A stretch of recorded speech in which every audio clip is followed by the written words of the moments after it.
Good morning. We're about to start, so if you could all please take your seats.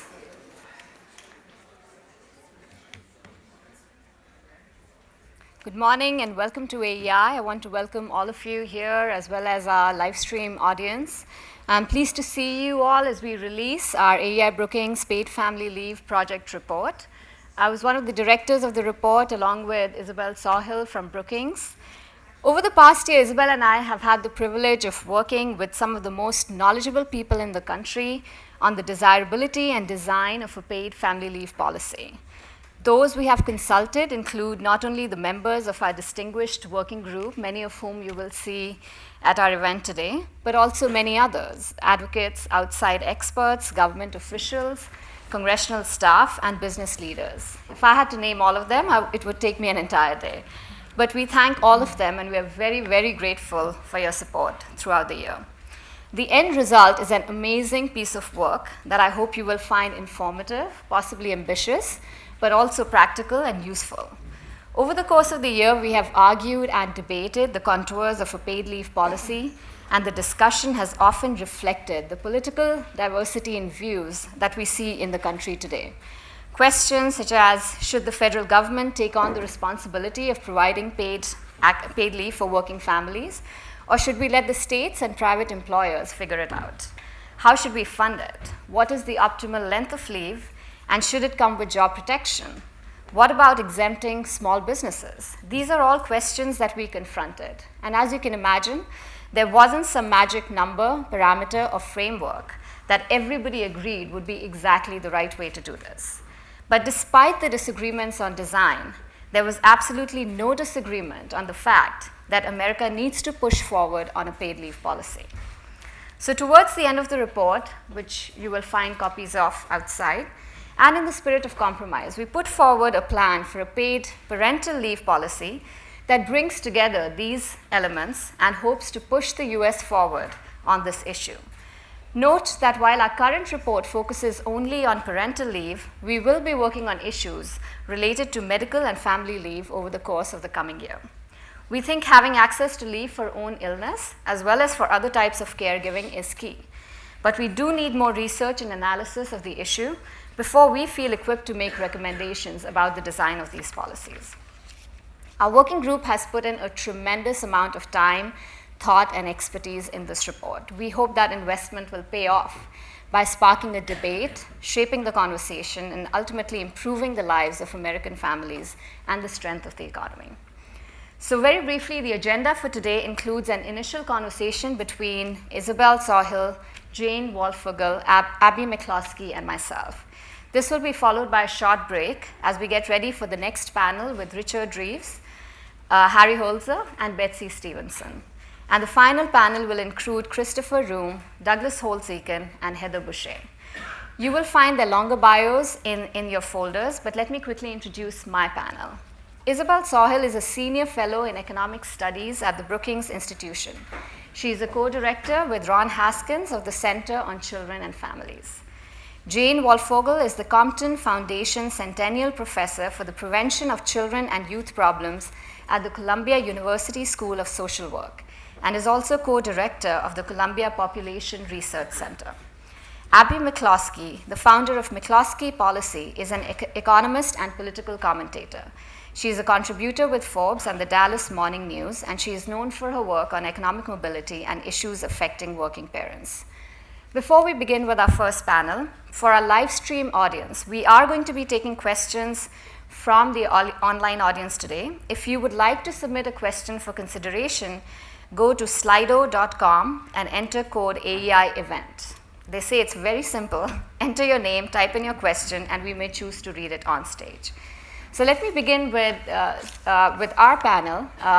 Let me do the first presentation, and then I'll turn over to Belle. And I thought I would focus our discussion on the need for paid leave. Why do we feel that the US needs a paid leave policy? When you look at the landscape today, we see three types of leave being offered under the Family and Medical Leave Act, which is the unpaid, job-protected leave for 12 weeks. The eligibility rules for the FMLA require that people should have worked for 12 months with the employer or 1,250 hours. Small firms with fewer than 50 employees are exempt from the FMLA. As a result, only about 59% of American employees are actually eligible for the unpaid leave, and the eligibility rates are much lower for lower income workers. In surveys done by the FMLA and by the DOL, people said that the reason they often did not take leave at the time of birth, at the time of, even if they needed it for their own illness or for caregiving, was often because there was a lack of pay associated with that leave. This issue is much more critical today as we look at what's happening within working families in America. There's a change in labor force participation rates for mothers. Labor force participation rates have increased significantly over time. So this chart shows you the LFP rates for all prime age women, which is women aged 25 to 54. It also shows you the labor force participation rates for women with a small child, with at least one child in the house, with a child under 5 in the household, with a child under 1 in the household. And as you can see, labor force participation rates are different for the different demographics, but there's no doubting the fact that labor force participation rates have increased tremendously since the 1970s. And that puts a particular strain on working families. We need to balance, in order to balance work and family needs. So in 1970, again, about half of married couples with children under 18 lived in a household in which the father was the primary breadwinner. That has changed tremendously over the decades. By 2015, 2/3 of children lived in dual earner households, so both parents are working. Relative to the 1960s, not only mothers but fathers now spend much more time on childcare and mothers in paid work. And if you look at the overall combination of time spent on childcare and paid work, those have gone up as well. The Council of Economic Advisors suggests that nearly all of the middle class income growth since 1970 can be attributed to the rise in women's earnings and the increased labor force participation. However, one issue that we're seeing with women's labor force participation in the US relative to the OECD is that while participation rates peaked in the 1990s, since then they have continued to stagnate or have actually declined relative to the OECD. And research suggests that about 28% of the decline relative to the OECD economies can be attributed to the lack of family-friendly policies, including paid parental leave. The system we have in the US today is basically at the state level. So we have a few states that offer paid leave. 5 states have temporary disability insurance programs that allow birth mothers to use the benefit. Again, because these are state-level programs that differ by eligibility, the weekly benefit amounts vary, payment durations vary, and sources of funding vary. They're mainly financed through employer and employee payroll contributions, which pay about 50 to 60% of wages for 6 to 8 weeks. In addition, 5 states have adopted paid family leave policies that are primarily funded through employee payroll taxes. In addition, 2 states, or actually the District of Columbia and New York, have also passed their own paid family leave programs. New York's program will go into effect in 2018 and will phase in incrementally till 2021.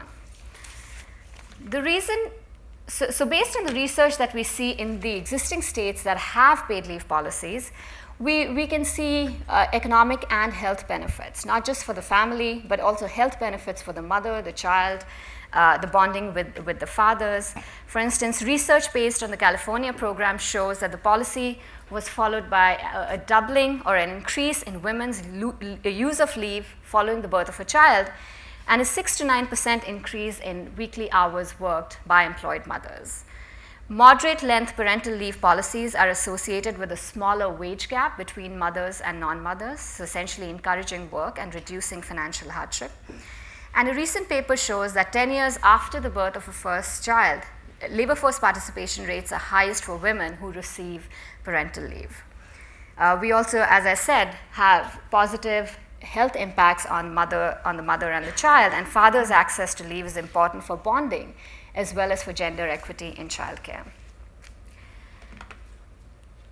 given all of these benefits and given the fact that 5 states have paid leave programs, what do we know about access? Unfortunately, according to the Bureau of Labor Statistics, only about 14% of workers have access to any type of paid leave.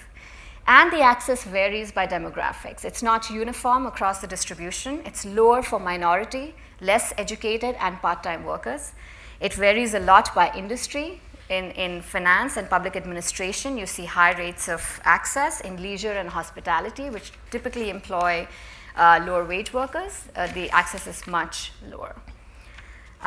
So as this chart shows, low wage and part-time workers are the least likely to have access to paid leave. One of the problems also that we're seeing in the existing state programs is the relatively low take-up rates of leave. So in California, which has had a paid leave program for the longest time, since 2004, we find that even 10 years after the paid leave program was enacted, take-up rates by eligible mothers, by some estimates, only range from 25 to 40%.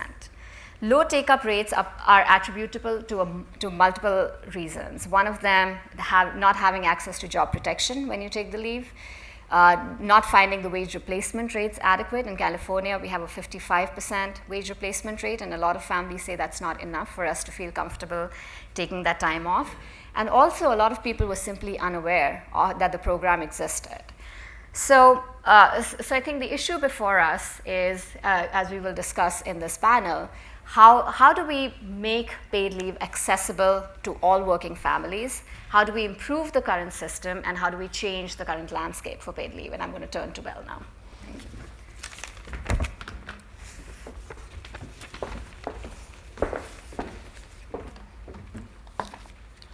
you. Good morning, everybody. Wonderful to see so many of you here. And like Aparna, I want to really thank and recognize all the members of our working group. This really was a working group. We spent a lot of time together. Everybody contributed to this report. And so it was a team effort par excellence. Now, I'm going to just talk a little bit about the major issues and where we came out on them and what our final recommended plan looked like. We call it the compromise plan because nobody liked it entirely. But we did think it was important in these very contentious times when people don't agree about a lot to try to see if our group could come together around a single common plan. And I'm very, very happy to announce that we got there, thanks to an awful lot of people in this room or on the working group. So let's see. So these were some of the issues that we struggled with over a year. The first one about whether to have an employer mandate I put on the list because although there was nobody in our group in favor of this, we have found that the public and many people outside of the group just assume when they hear the word paid leave that we're talking about putting a mandate on employers to provide it. And there was nobody in our group that I can recall who was in any way in favor of that, mainly because it can lead to discrimination against women, it could lead to less hiring, and it could lead to lots of opposition, obviously, in the business community politically. The second issue about giving equal benefits to fathers and mothers, I think everybody in our group was in favor of doing that. The third issue, whether to provide job protection for those who take a leave and should they be guaranteed a place when they come back from their leave. We had a lot of discussion of that. That was not an easy issue. I'd say there were some people in the group that were worried, particularly about smaller employers. And so I think there's room for a compromise there. On how generous to make the benefits, again, we had many discussions of that. We had lots of charts and figures of different ways of doing this. And in the end, we picked a plan, but it's certainly open for refinement, modification, et cetera. On the progressivity, There were a couple of members of our group who thought this should be a means-tested program.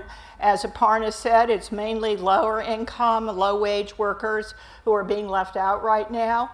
But most of the group, the overwhelming majority of the group, was not in favor of making this a means-tested program. On who should provide it, we recognize, as Aparna said, that there are a lot of states out there that are already doing good things, and there are a lot of private employers who are as well.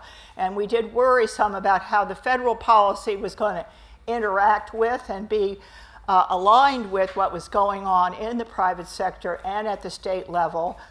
We worried, for example, about a federal policy possibly crowding out what states or employers were doing. But in the end, I think we thought that a federal policy was needed, and it could provide a base or a foundation that states and private employers could build upon. So, where did we come out in our compromise plan? As I said, no employer mandates, gender neutral, some job protection, maybe quite a lot of job protection. I think that was the consensus. And for experienced workers, which were by experience, I think we meant something like under the FMLA, where you have to have worked for a year, at least half-time, something like that. 8 weeks with 70% wage replacement. And again, those are just a marker for a discussion going forward. How progressive to make the benefits? We were, as I said before, in favor of a universal program, although if you cap it at $600 per week, it doesn't provide very much of a benefit to people above about, above sort of $30,000, $40,000 a year. So it is definitely targeted to low-wage workers. As I said before, we do want the federal government to provide a basic plan. On financing, that's a very, very sticky issue. I think that's going to be the hardest one going forward. There are some people in our group that did not like the idea of there being a new entitlement program, no matter how it was financed. Even it was completely financed by employees paying payroll taxes for their own benefits, so that there's a shared contributory system here. But I think overall in the group there was a lot of support for using a social insurance approach and primarily putting the payroll taxes to pay for this on employees, not employers. So, but in the compromise plan we said there should be some combination of a new payroll tax to pay for this and some cuts in benefits elsewhere, as long as those cuts didn't affect other low-income families, because that would be counter to what I think we were trying to achieve. So I will stop there and go back to my panel here and turn this over to Abby. Abby and Jane were two of our most important members. Well, I shouldn't say that because that's, but anyway, they not important. They contributed hugely, but I really mean that. And Abby is going to talk a little bit more about how a more conservative person might view this, and Jane about how a more liberal person might view the plan. So over to you, Abby. Thanks, Belle. Well, before we go any further, I do want to thank Aparna and Belle for your leadership and energy, and at times extreme patience with a group that represented so many different viewpoints. It was truly a joy to be part of, so thank you. Until recently, it did seem like paid leave was stuck in Neverland, a great idea, but with no political future, and that's because there's been such a wide chasm between conservatives and progressives about what paid leave should look like, and little bipartisan discussion between the two. I do believe this report helps change that, and the compromise plan in particular reveals extensive common ground that exists on paid leave. I fully support the compromise plan. I think it will guide paid leave discussions for a long time into the future. That said, the downside of a compromise plan is that it does hide the nuance of the debate and where potential political roadblocks exist. Maybe this is why Jane and I are both wearing black. And so this morning I would like to talk a little bit about a conservative perspective to paid leave in 3 parts. First, what conservatives tend to think about or value when it comes to paid leave policy. Second, how existing proposals measure up. And then third, touch on the political landscape a bit.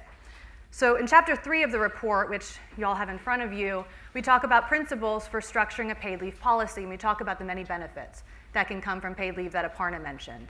Improving the health of new children and parents, improving labor force attachment and thus economic growth, helping women's professional advancement and to close the wage gap, delivering support specifically to low-income and single parents who often don't have other savings to rely on after the birth of a new child and have the least access to paid leave from their employer. And these are benefits we can all get behind irrespective of political party, right?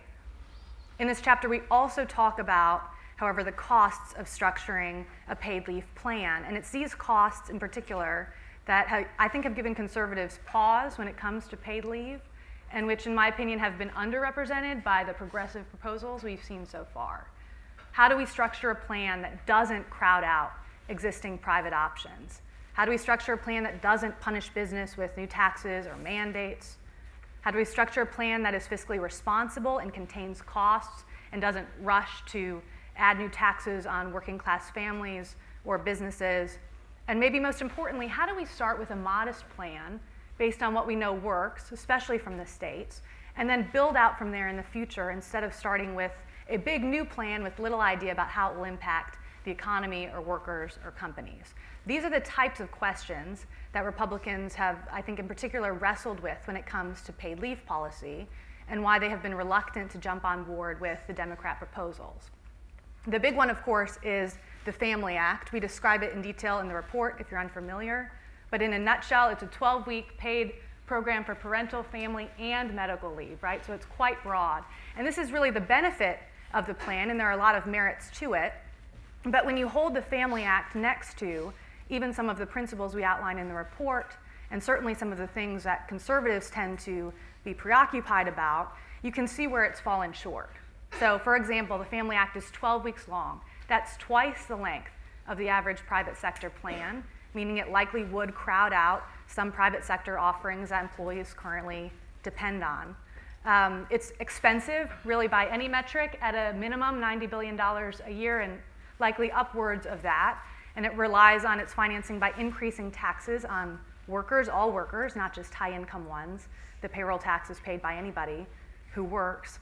But I think to me the most significant part of it is that it's a big deviation from what we know works in the states. So California, as Aparna mentioned, is our longest-running state program.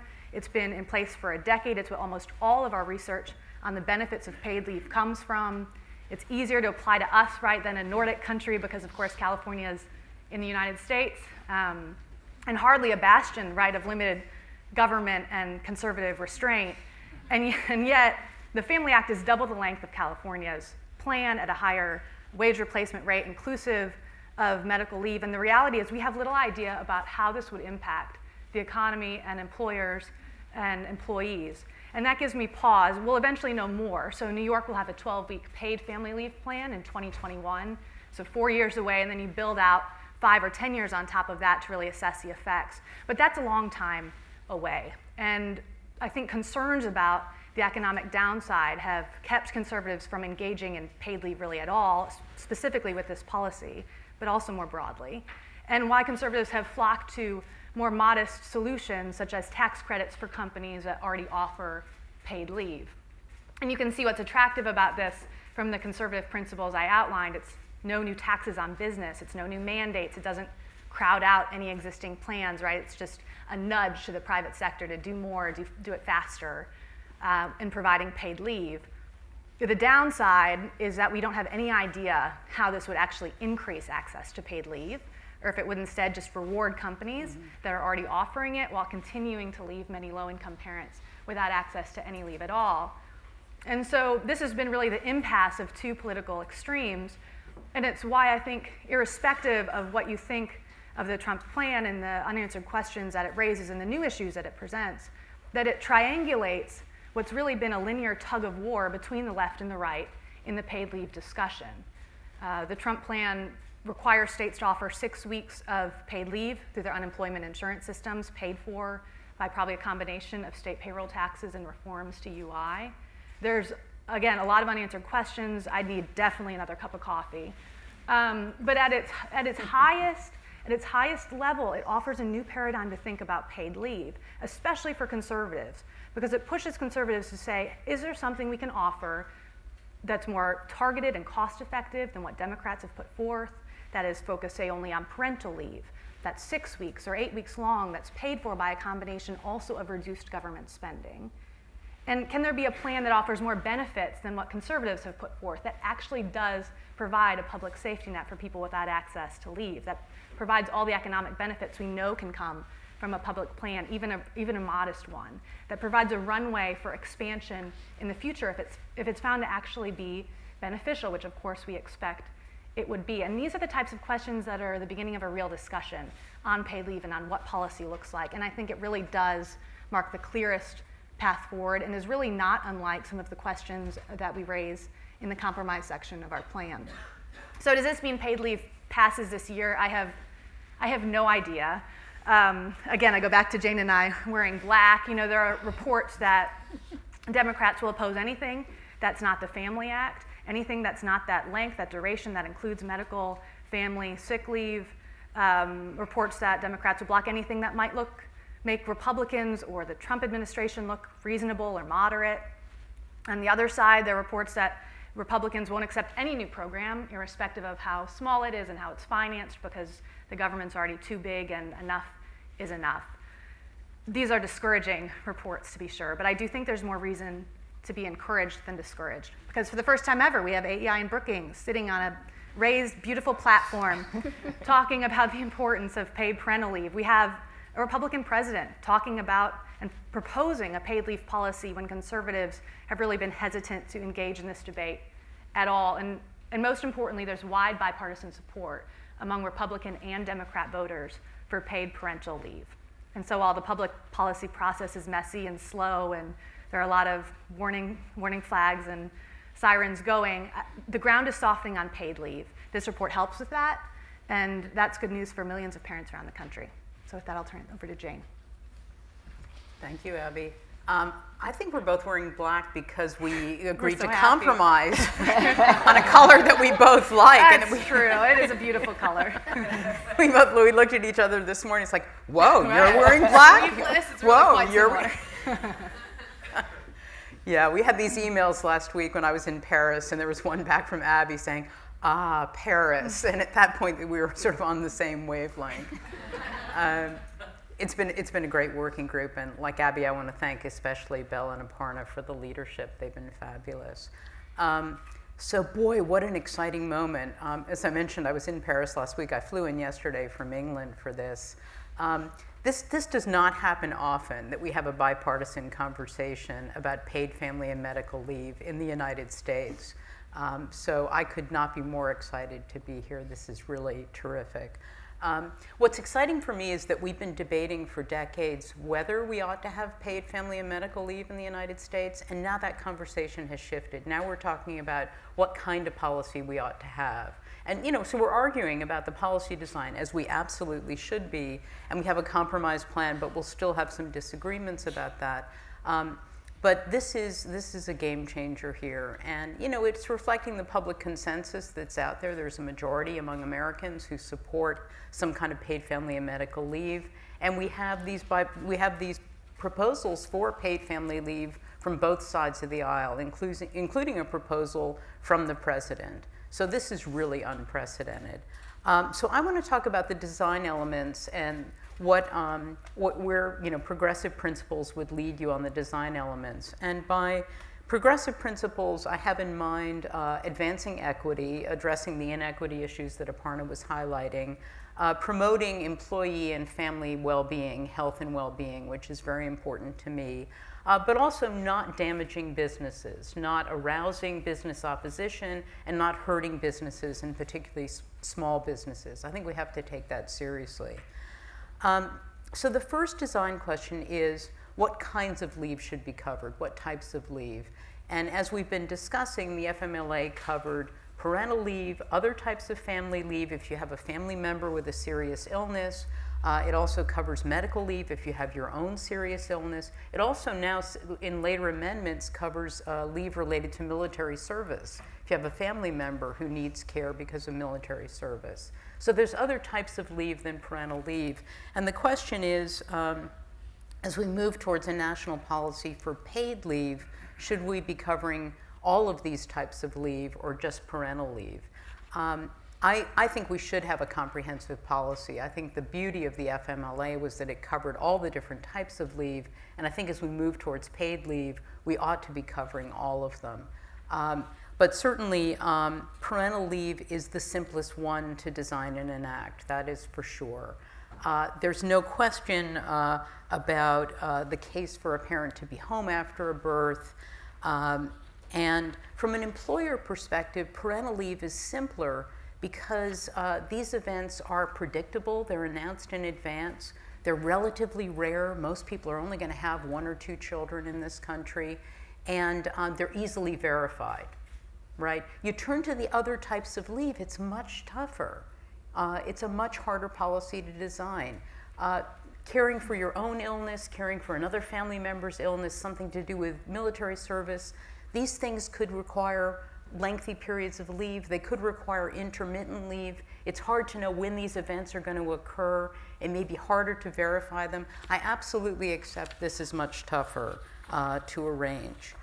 But I do think, as I said, I do favor the comprehensive approach because I just think in terms of equity and fairness, I don't know how we can offer leave to one employee who has a newborn but not to another employee who has a child with a serious illness or has a serious illness themselves, or a family member with a military related leave issue. I also think if all employees are going to pay into this through payroll taxes, then all employees ought to be able to benefit. And there are sometimes issues of people in the workplace saying, how come parents are getting these benefits? I have an elderly relative I need to take care of, or I have a spouse or a partner or a child with a serious illness. How come I can't take leave as well? So the second question, how long should these leaves last? Again, parental leave, it's really easy. There's a host of benefits as we've discussed. And actually the benefits are clear for parents staying home for the first 6 to 12 months. So I actually favor a much longer period of paid parental leave, up to 6 months for each parent, so that the 2 parents between them could take up to a year of paid leave rather than putting their child into child care, or could work part-time and use the leave on a part-time basis. Even a 12-week extension, I think, would be a game changer in terms of the kind of benefits that I've studied. Longer breastfeeding, children making their well baby visits and getting their immunizations, better maternal mental health, and also benefits in terms of labor market attachment. But I lost out on that one in the compromise. Other types of leave, it's much harder, as I mentioned, to figure out the ideal duration. Sometimes these things are going to take a long time to resolve, other medical issues. Sometimes they're much shorter and intermittent. So I'm glad that this group is going to continue working on the other types of leave. Who should be covered? I think there's a strong case to be made for covering all employees, including small firms. The FMLA exempted small firms because at that time we were worried about small employers and the hardships that job-protected leave might pose for them. Well, we've learned a lot since the FMLA, and we've learned that this has not posed a hardship for small employers, and we've actually learned from the state leave policies that small employers are not reporting problems with these leave policies. And small employers provide leave of their own accord because they want to keep their valued employees. It should also go without saying that, of course, we should cover both male and female employees for the reasons that we've talked about. And one really important change in the Trump plan between the campaign and between the current moment is that his plan is now gender neutral, as Abby's original proposal that he modeled his plan on, I think, was. Fourth, how generous should the plan be? Of course, there's trade-offs between adequacy, benefits, and the costs. If we think about this from a progressive perspective, we want to ensure that scarce resources go to the families that need them the most. And so that's why I favor a high replacement rate with a relatively low cap. And that way, effectively, families at the bottom of the income distribution get a relatively higher benefit. How should the policy be funded? I think we can follow the example from the state laws, which basically are funding this through a small increase in payroll taxes. The payroll taxes are actually borne by employees in all of the states that have done this, but one could consider employers and employees. I'm going to ignore well, I guess you're saying great points. That's what you're saying to me. You're not saying stop. You're saying great points, go for it. No, I will wrap up. And I won't say that there are other issues to consider because I have no time left. I think for now the most important priority, given the public sentiment, given this bipartisan moment, is to try to agree on the main design elements and get a national policy enacted for paid family and medical leave. So for this reason, I do support the compromise proposal. It's not ideal. I would have preferred that the proposal include all types of leave that are in the FMLA. I would have preferred a longer duration of at least 12 weeks rather than the 8 weeks that are in the compromise. But it at least moves us forward on paid parental leave, which I think is huge. It's gender neutral, which is huge. It proposes to cover all employees regardless of firm size. That's also huge. And it proposes a progressive payment structure, by which I mean a relatively high replacement rate and a relatively low cap so that the benefits mean most to the lowest income families. So I'm supporting this as a really important bipartisan step in the right direction and one that is long overdue. And I'm optimistic. I think something's going to pass. I think Amazing. I think you can tell from the comments you've just heard what a thoughtful group and diverse group this was. So now we want to open it up to all of you for any questions, comments for a few minutes before the next panel starts. Let me actually take one question from, while people are thinking, from the online audience, which I think is very relevant. If the US doesn't adopt a PFL policy nationally, do you believe individual companies and states will start to create their own policies? And why is this not sufficient? Do you want to take that, Jane, Abby? I mean, companies already are expanding their policies. It's been, we haven't talked about it, but it has been part of the expanding consensus for this. The problem is that it's companies that employ the most scarce workers and the highest paid workers. So if we rely on employers to do this, we're going to have coverage for the best off employees. And I think all of us felt really strongly, it was one really strong point of agreement between the two of us, that we ought to be covering the worst off employees and being concerned about them. Yeah, and I would say women have been in the labor force in a significant way since the 1980s. It's 2017. Companies, states have had a long time to expand policies, and still we only have 12-14% of employees with access to paid leave. There's a clear gap, and I think there's a broad economic fallout. And so just from an economic standpoint, an economic growth, a labor force participation standpoint, I think there is reason to say that paid leave is a public good that would benefit the economy as a whole, and that would call for a government solution. Okay, let's open it up to questions. Please introduce yourselves before asking the question. Yeah, is this thing on? I'm Mark Gruenberg from Press Associates. We're a small news service, and I guess the best way of putting it is, how are you going to get around the Freedom Caucus and similar folks up on the Hill? I guess I'll go.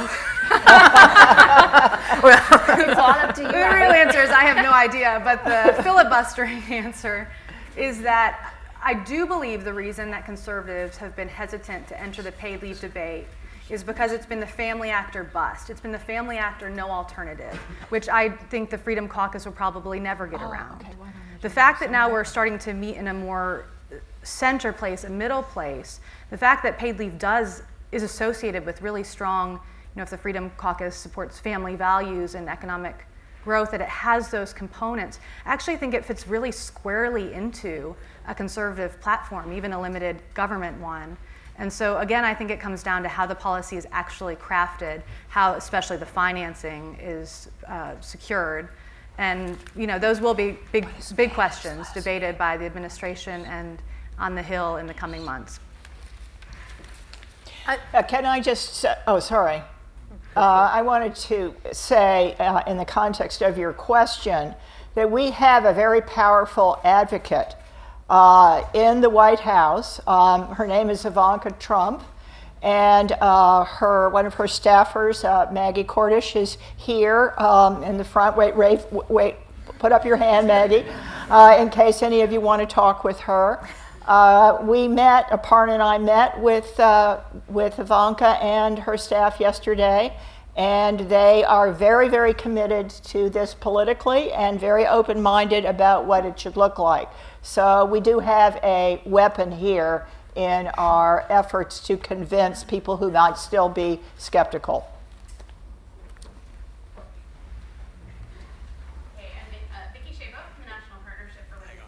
Really just want to commend the work of the working group. I do think that a lot of the elements that you've laid out are really important, but as a factual matter, I did want to correct the record as to what California, New Jersey, and Rhode Island, and even New York provide, which is that they do have extensive experience with TDI, temporary disability insurance for personal medical leave, that goes well beyond the 12 weeks in the Family Act, well beyond the limited wage replacement, though progressive, that you have come up with, particularly in the case of California and the higher cap.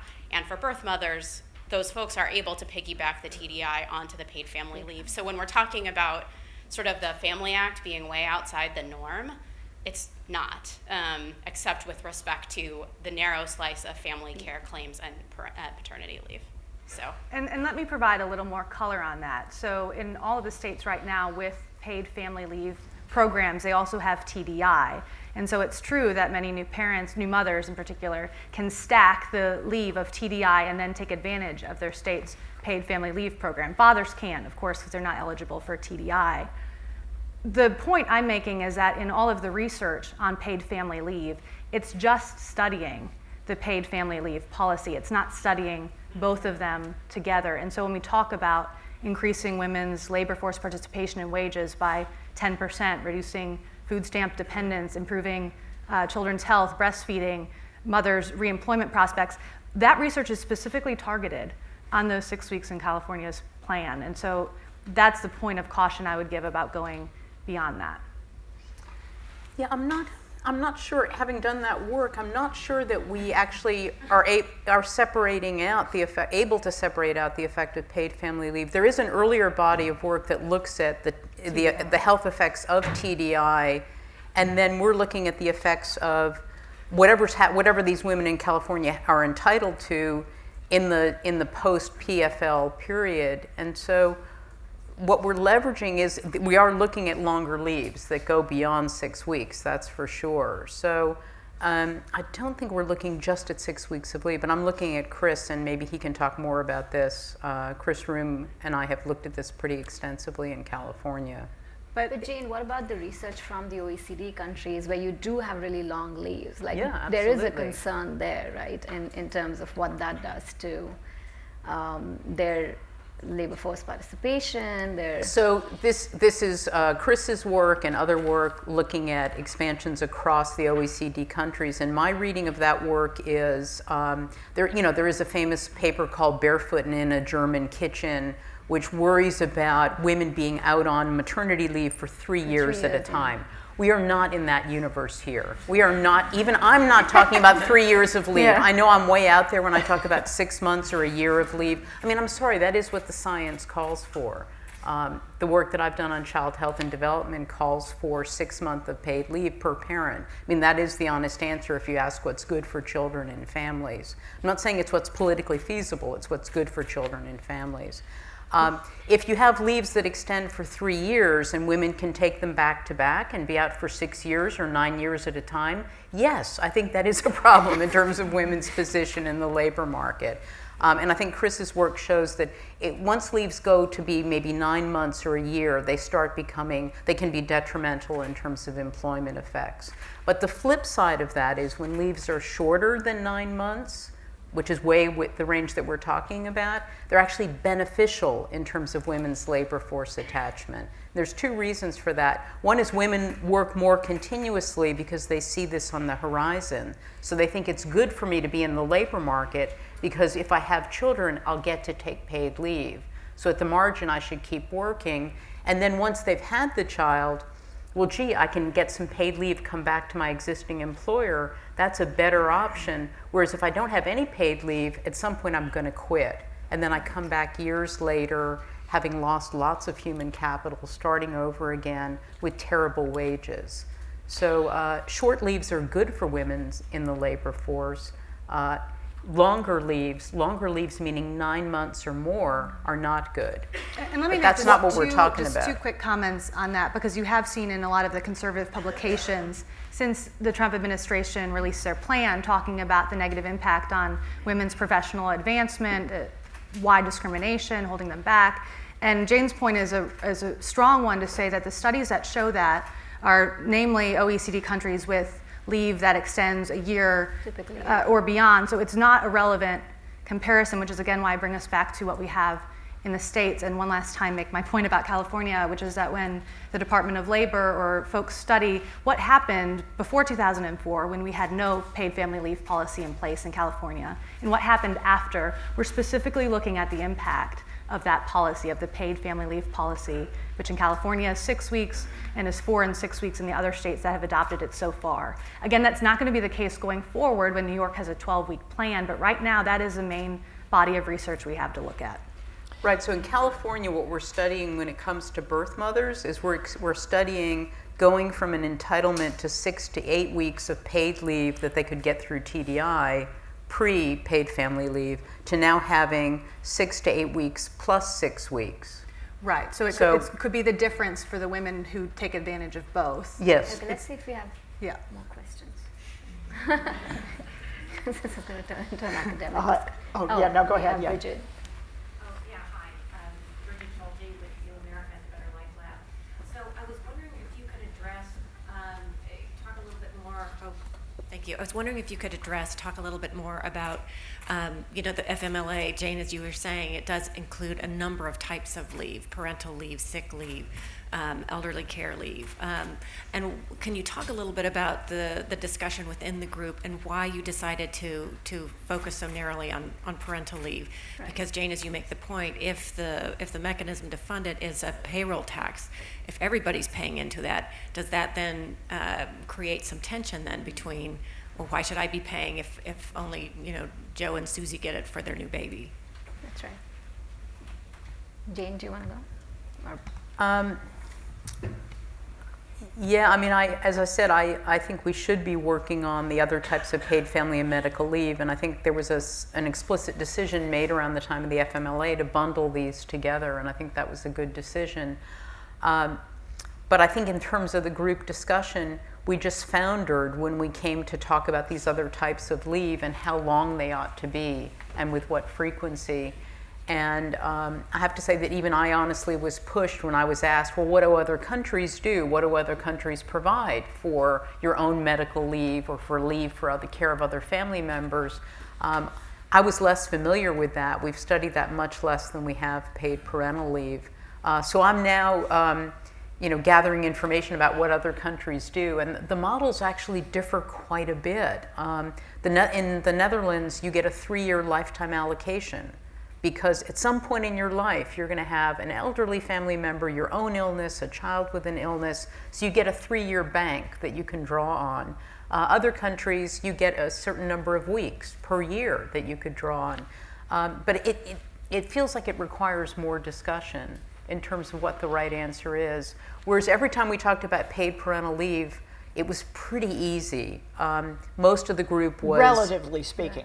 Well, but most of the group was, you know, Had definite 8 weeks, opinions 6 about it. weeks, 12 weeks, 6 months. Yeah. I mean, people could answer the question of what the duration should be, and we could reach something like a Let me compromise. tie together your question and the one from over here. If one is pessimistic that anything is going to happen, given everything else that's on the congressional docket this year that's having a lot of problems, and you realize that our same working group is going to be working for the coming year on these issues, then you can think at least that in principle we can bring it all together. So that's what I think some of us hope might happen. Not going to say it's easy, but that is the plan going forward. Yeah, so just to reiterate, I mean, again, our report is about parental leave, but we absolutely make it clear that this doesn't mean that we don't want a discussion about other types of leave. We absolutely believe that there needs to be a discussion. We need more research, we need more data, and we need more analysis, which is what we're hoping to get into this year. So let's, I think that's the end of our panel, and we're going to take a short break, enjoy some coffee, and we'll be back with our other most important working group members for the next panel. What time do we want people back? At 10 o'clock. 10 o'clock. Yeah. Well, 10:05. 10:05. 10:05? Yeah.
Senior Fellow at the Brookings Institution, and I was privileged to be a member of this working group, which, as Belle says, and it's not always true of working groups, there was a lot of work involved. I come to this as a recovering European liberal, and realizing, as Jane alluded to, things are very, very different here in terms of paid leave provision. I was a member of the coalition government in the UK that radically transformed our own paid leave policy, taking an extremely generous maternity leave policy and a much less generous paternity leave policy, and creating a system of shared parental leave, allowing parents to share their own leave over 12 months after the birth of their child. And I was proud to be part of that. I will also say that amidst the many, many controversial discussions that we had on the group, some of which we'll get into in a moment with our panelists, I think it's fair to say, and I'm looking at Belle and Aparna here, the least controversial was the gender neutrality point. I think it's correct to say that the total time elapsed arguing about whether or not we should actually make sure that both fathers and mothers are included was about 20 seconds total. So I'm delighted that the President has changed his own mind on this issue, and I think it speaks to the issue of discrimination and the way that we view the roles of mothers and fathers in the modern economy. It speaks to the view of employers about their role. And if we want to have more and true equality in the workplace, it does seem to me we need to move towards more equality in the home and in the work of child rearing too. And as a very busy working father myself, I am thrilled that there was no controversy about that. My role is to moderate this discussion and introduce our two speakers, who were the two most important members of the working group, just to be clear. So I'm going to briefly introduce them, then they'll offer a few remarks, and then we'll moderate a discussion. So to my right, sitting in the middle, is Harry Holzer. He's the John Lafarge Professor of Public Policy at Georgetown University. He has a book coming out very shortly, which is called Making College Work, with Sandy Baum from the Urban Institute. All of Harry's publications have the word work in them. He's a labour market economist by background, which might be why he has a recent report jointly with the AEI called Putting Men Back to Work. And it has a long-standing interest in issues of labour market economics and these issues in particular. We're going to hear first, however, from Heather Boucher. She is the Executive Director and the Chief Economist of the Centre for Equitable Growth. And she is the author of a very fine book on this subject called Finding Time: The Economics of Work-Life Conflict. What a great decision to put the word conflict rather than balance in that. And so has really studied this field too. So we're going to hear first from Heather, then from Harry, and then we'll open it up. Wonderful. Thank you, Richard. And I want to start by thanking Belle and Aparna for just a fantastic working group that you all put together. We did a lot of work. I want to underscore that. But also really helping to elevate this issue that so many of us have been working so long on in our sort of separate spaces and bringing people together in a bipartisan way. It was really incredible. And I'm quite proud to be a part of it, and very pleased with what is the right word? Is pleased the right word with where the compromises ended up? I'm satisfied with where we ended up on the compromise plan, and that feels really good. I wasn't sure if that would be possible, but your leadership was incredible. So I wanted to just start my few minutes of opening remarks here by just quoting from actually page 1 of the executive summary, where in italics they put that we all agreed a paid leave policy is needed in the United States, and that was said on the first panel. But I think it's really worth emphasizing that the headline, I think, from today's event is that people are coming together on left and right and saying that the time for a paid leave policy is now. And while the working group could only really focus on parental leave for a variety of reasons that have already been discussed, there was a consensus that we need to continue to do that research to incorporate issues around family and medical leave. And that feels like a really remarkable accomplishment, and I wanted to just sort of pause and recognize that at the beginning. And of course, we know, and a lot of the reasons for why we need it were laid out in the first panel, but one stat that wasn't said is that only about 14% of US workers have access to a dedicated paid family leave benefit at this point. And of course, there are people in just a handful of states that have this benefit, but most Americans don't have any access to paid leave at all. And so the purpose of our panel, why do we need it? To me, that is the most important stat. Most people don't have this, and we live in a world where most children grow up in a family where there is no full-time stay-at-home caregiver.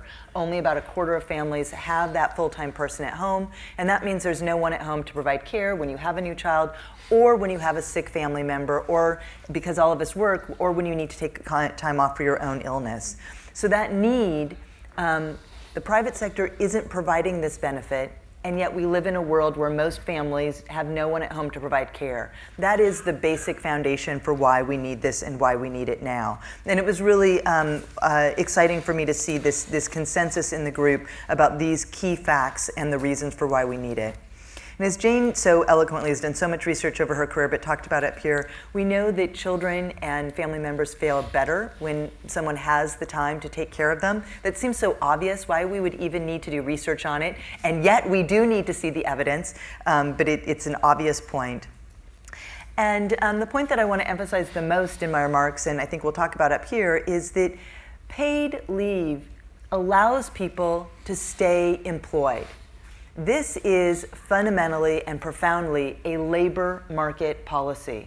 And so one of the things that we know about the changes in the way that we work and live is that in a world where you don't have full-time stay-at-home caregivers, the fact that people need time off to care is a labor market policy. And because of that, it's a very important economic policy, and there's a lot of evidence. In fact, I wrote a book about all the evidence showing that these are policies that support economic vitality, they support labor force attachment, they support economic growth and stability.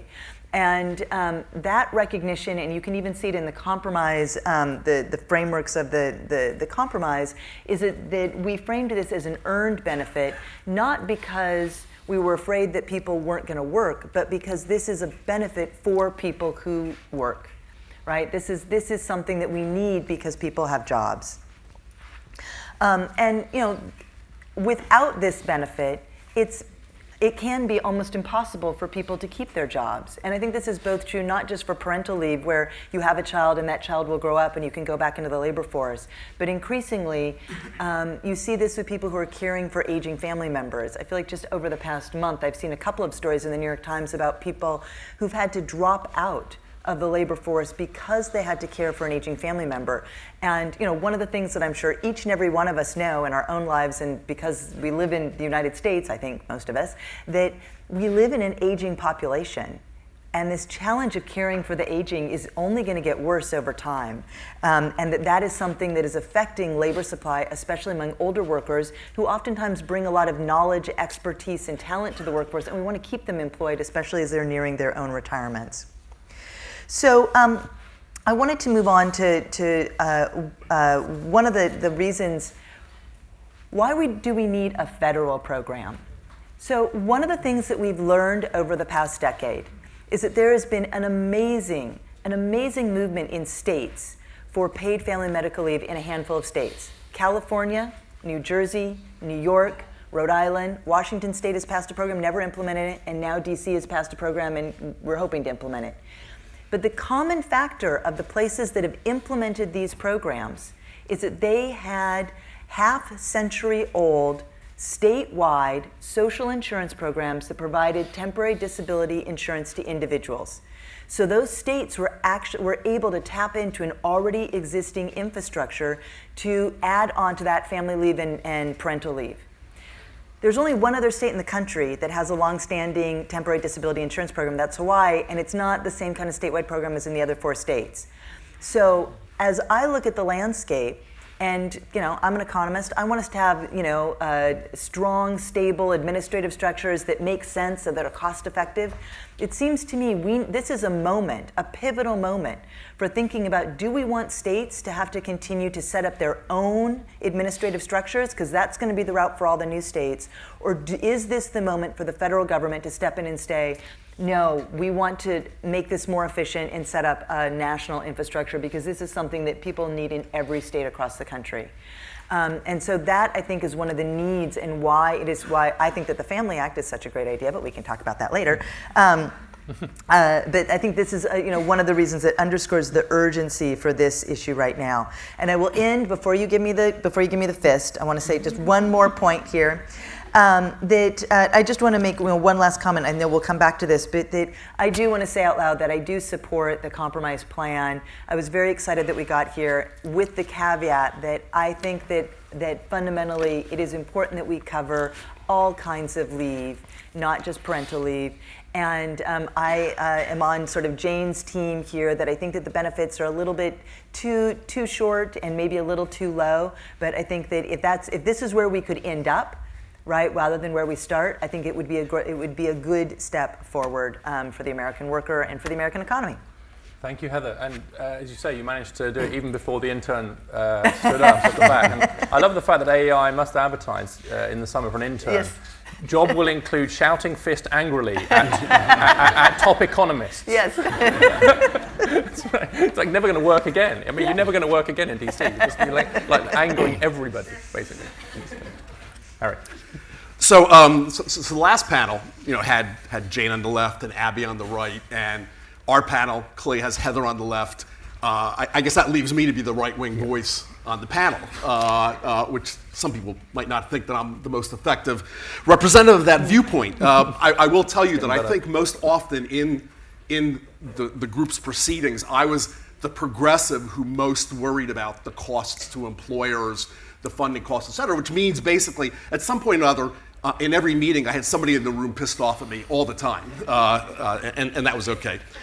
So let me just say a few things about the benefits, about which there is this growing consensus. I don't want to repeat a lot of things that Heather has already said. Folks have talked about the benefits to working women in terms of labor force participation. I think that issue has become really critical because we have a big labor force participation problem in this country right now. We have a big economic growth problem in this country. If you think economic growth is a good thing, and I think most of us do, it only comes from two places. It comes from productivity growth or labor force growth. Well, productivity growth has been flat. There's been almost nothing going on there. And labor force participation has been declining as the baby boomers leave the labor force and as a lot of less educated men have left as well. We need people working once again. And so I think this policy would contribute by improving labor force participation of women and indirectly their wages over time. And I think there's a broad recognition that we really need that. The other thing, the developmental benefits for infants and then who grow into children and adulthood. Many of us are involved in discussions of equal opportunity and mobility. There's a lot of disagreement in this town about whether we should worry about inequality of outcomes. There's virtually no disagreement that we should worry about opportunity and inequality and opportunity. And this is something that I think that will be part of the opportunity agenda. That is something that low-income children, babies, need as much or even more, given all the other disadvantages they start life with. So I think the benefits of this, in some ways, have moved higher in the pecking order of things we should worry about. We've talked about already. So there was a question in the last panel about why won't the labor market solve this on its own, and why can't states just do this? And we've already fully addressed why the labor market won't do it alone. Because of the market failures, the public good aspect of this, and also the inequity. I want to say a little more about this federal versus state issue. A lot of economists actually like to leave it to states and think that, that the places that want to do it will really do it, the places that don't want to do it won't do it. People can sort themselves based on whether they value it or not. I think there's a lot to be said for that model. There's also downsides to purely a state approach. First of all, it just means that a lot of children in some of the reddest states aren't going to get this benefit, and a lot of the moms, they'll be left out. And for those of us who believe this is so important that everybody, and dads too, sure, of course. But a lot of people will not receive the benefit if we leave it purely to the states. And I think another problem is that increasingly there's this divide between blue and red states, not only on paid family leave, but on a whole range of labor market issues, minimum wages, ban the box. And I've expressed the concern that in a lot of the blue states, there's this piling on those issues of very high minimum wages and ban the box, and that I think will start, actually, and I think will start creating strong incentives for employers to leave those states. And that's why a federal policy, I think, sort of puts a floor under, some states will choose to be more generous, but I think it limits the unbalance, the imbalances across these states and the incentives for employer relocations that I've worried about. Now that is a segue for me talking about some of the costs and some of the risks and some reasons to be concerned. So on the cost side, I still think this will create some disruptions for employers, especially smaller ones. If they have employees that they really count on, whether they'll hire temps to fill in for them or not, especially if there's job protection, that will be disruptive. That will make employers unhappy. If employers are unhappy, they may turn around by hiring less the groups that they perceive to be disappearing the most. And my fear is that they will believe that's, and despite the gender neutrality, that a lot of employers will still think of this as a policy that mostly benefits less educated women, and they might in the childbearing age, and that therefore that will raise discrimination. There was other evidence from the literature on the Americans with Disability Act and other things that does occur, that employers, and I worry about that consequence. And that was one of the reasons that I often disagreed with Jane about the generosity. I didn't want it to be too generous because I was worried that, excuse me, that might make employers even more unlikely to try to turn away from those groups whom they now seem more costly. So that's something I worry about. I also fear that there is a big risk of this being underfunded, that given all the political opposition to new taxes, the political benefits will be to keep the funding mechanisms as low as possible, and there's that risk that'll be one underfunded. One more underfunded benefit, of which we have some other big ones out there, like Social Security, Medicare, and Medicaid. And I think those are issues as well. Before we all start singing Kumbaya, let me also say that the political consensus around this is not quite as solid. My fear, I think this was said before, is that there will be a lot of disagreement over the funding mechanism. There will be, I think, a lot of resistance, even if the White House is open to some new payroll tax component. I think a lot of our Republican friends on the Hill will not like the idea of a new tax, will insist that it be carved out of existing revenues, and that will be very problematic, because then you have competing benefits. And whether you can carve it all out of waste, many of us are skeptical. And of course, there are other political priorities on the Hill right now. There are a few other distracting events in town. All of that, I think, will mean that even though there is some degree of consensus, that we're not going to rush to implement this very quickly. We're all glad that it is on the agenda and it is on in a bipartisan way. But before we pop the champagne, maybe there will be some reason not to move ahead that quickly. Okay, great. Thank you, Harry. I know Heather wants to jump straight back in. I'm hoping you're going to take the discrimination point on. How did you know? Just a lucky guess, Heather. Because you were sort of arguing exactly the opposite, that it will help the labour force participation of the affected group. Harry's worried that actually just the straightforward economics and the costs mean that other things equal, even if employers don't admit it, they'll start discriminating against those groups who will tend to be women. So you're kind of both arguing for slightly opposite economic effects. Let's deal with that first. Well, I think Harry's right. I mean, we should be worried about discrimination, and we should be worried about what's happening already, and we should be worried about the unintended consequences of how we design the plan. I mean, that is actually, for me, one of the number one reasons why we should be thinking not just about parental leave, but about the full panoply of benefits. Because here's a fun fact: the Family and Medical Leave Act, only about a quarter of people who use FMLA use it for a new baby. What do they use it for? They use it for their own illnesses, and they use it to care for their aging family members. And it's harder to discriminate against people who have sick parents, because that happens to a lot of people, right? And it happens at the moment when you can't tell, you don't know. You could be looking at a 22-year-old employee who has a sick parent or a sick family member, or a 45 or a 60-year-old employee, you don't know. So I think that is actually one of the most important reasons why this policy should cover the full range of benefits, because I do take, Harry, your point very seriously about discrimination. And we know already that there is discrimination against new moms in the workplace, and so whatever we can do to level the playing field. So, I mean, here's the other thing. We know from a lot of research that men are less likely to take leave if it's not paid, right? Because although in married couples about 40% of women out-earn their husband, most women in married couples don't out-earn their husband. So just thinking about just that segment of the population, so men are still breadwinners in millions of American families, and they're less likely to take a benefit if they don't actually get what they're supposed to get, which is a paycheck. And so one of the things that we've seen in the states that have implemented paid leave is that when you pay it, and as my friend Eileen Applebaum likes to say, if you pay it, men will take it, right? And that's exactly what we saw in California. The take-up rates for men for parental leave ramp up and have been ramping up year after year in California and other states because now this benefit is paid. So how do you address the discrimination? You put in place something that is gender neutral, and it has to be economically meaningful enough for men and women to both take it. And so this is one of the debates that we have about the not the length of leave, but the percent of wage replacement and the cap. I think the reason that we should have a much higher cap is actually not because of family income or anything like that. I think it's actually because that's how you get men to take it. That's going to be the thing that's going to make the difference, is how much you're actually replacing the men's earnings. So here's the thing. You eliminate discrimination against women when both men and women are just as likely to take it, and you do that through thoughtful, well-crafted policy.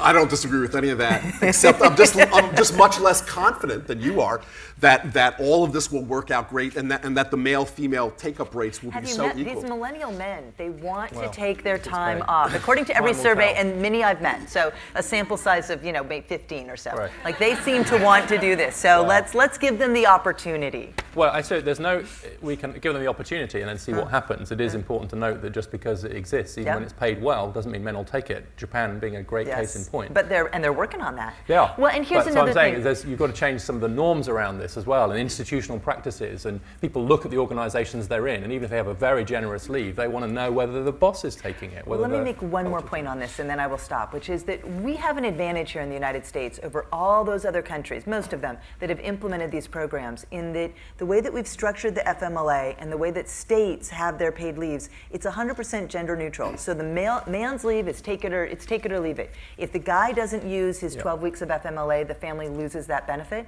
So if we were to implement this program, there would be a lot of pressure on men to take that leave on the family side. There's a lot of single moms that don't have a dad, right? So and there's a lot of them in the data. So right away, there's not even an opportunity for a male in those families. Number two, I'm worried that a lot of the millennials you knew are not the blue collar guys in a lot see. Of these families. And I think there will be cultural unwillingness, but we'll see. All right, let's move on. I do hope that people appreciate, by the way, that the working group is continuing to have its arguments in public. Right here.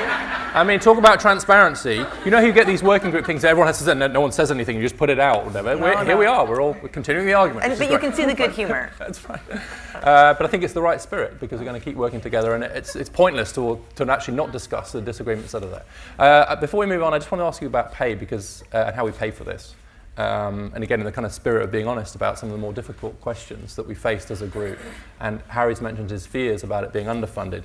In the compromise statements on page 30, there is a sentence which was one that took a bit of time to agree.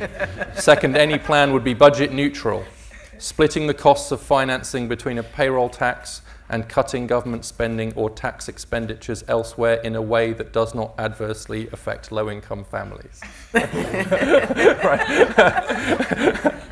That sentence you can see the sweat pouring off it. It's doing a lot of work, that sentence.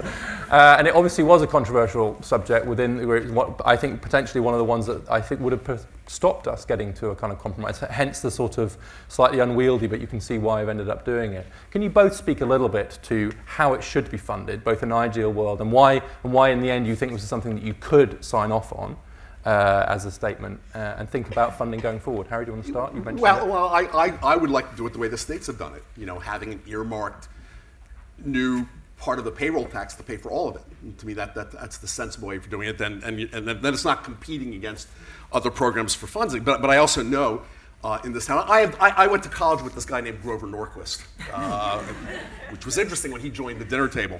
And he's had a really big impact. And frankly, 7 out of 8 Republicans in Congress have signed his petition. And I think it'll be very interesting to see whether you can get Republicans to sign on to this payroll tax that a lot of us, even to pay for half of the benefit. So that remains the political concern about why we went to this compromise. That's right. Yeah, I mean, I agree. I think it should be a payroll. I think we should learn from what the states have done, and the states have done this through a payroll, it's a fairly small payroll tax, and it's been a tax on employees, and people have been willing to do that. And I think that one of the things that we haven't elevated enough in our national conversation is that there are states that have decided to tax themselves as workers to create this very important benefit for their families. And I think there is something, I mean, so there's politics right here in Washington and people who've signed these things and whatever and representatives, and then there's what people have actually done in these states, and that, millions of people in large states have taken on this new tax. And I mean, whenever I talk to people about it, I feel like nobody even knows this, right? It's not like it was national news. I've never seen a news story that has said people in California, New Jersey are just mad as heck about that 0.45% new tax that they're having to pay so that they get this benefit, right? It was a non-news event. It wasn't a story. Why wasn't it a story? Because people either value the benefits or it wasn't large enough to actually make such a significant difference. And so that is why I think that we could actually, if we actually start talking to people and sort of let Grover do his thing, like let him alone for a while, we actually might be able to get to a plan that actually people would really support. As my parents used to say, from your mouth to God's ear. But in the meantime, I just in the meantime, back in the real world. Okay. Yeah, but I do think leave Grover alone could be a soundbite coming out of this whole event. Hashtag it right now. So I'm going to open up.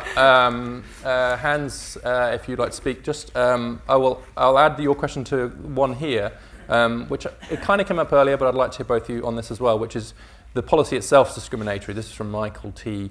Because by funding out a payroll and only giving it to parents, non-parents are basically being taxed for decisions that other people make, and that's not an appropriate thing. So by narrowing it to parents, you basically off the bat you're discriminating against non-parents. So I hope that at some point during your responses you can address that. But let's take two over there. If you guys have to take a couple at the same time, let's take both of you together.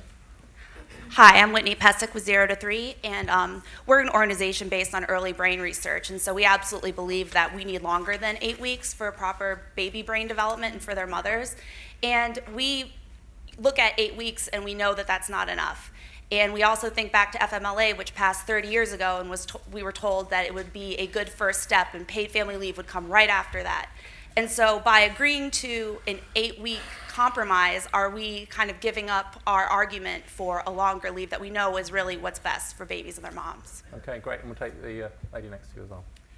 I don't know why Emily and I are both wearing red this morning, so come up with a reason. I can't let Heather go without asking an important economist question, which is related to, I think, an inherent tension and one of the good things about the report. The report, throughout the report, emphasizes the need to protect vulnerable workers and describes a variety of strategies to do that. One of the issues is a devil in the details question, because a consensus point is that workers should earn this benefit. One of the ways to earn the benefit is to have experience with a particular worker. Under the FMLA, there's a year's worth of experience than what needs to set aside.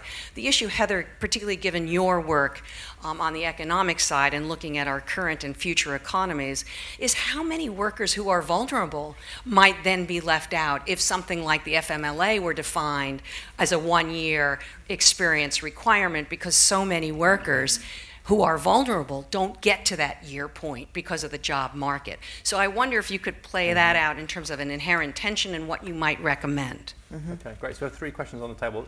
Don't feel the need to answer all of them, but if you, just so you know what they are, one is we're discriminating against non-parents by funding it in the way we are. Secondly, 8 weeks is just too short and we're giving up the ghost. And then the third is this question of, we actually have quite tough requirements in here around work, and does that mean we're excluding some vulnerable workers? Heather, why don't you go first?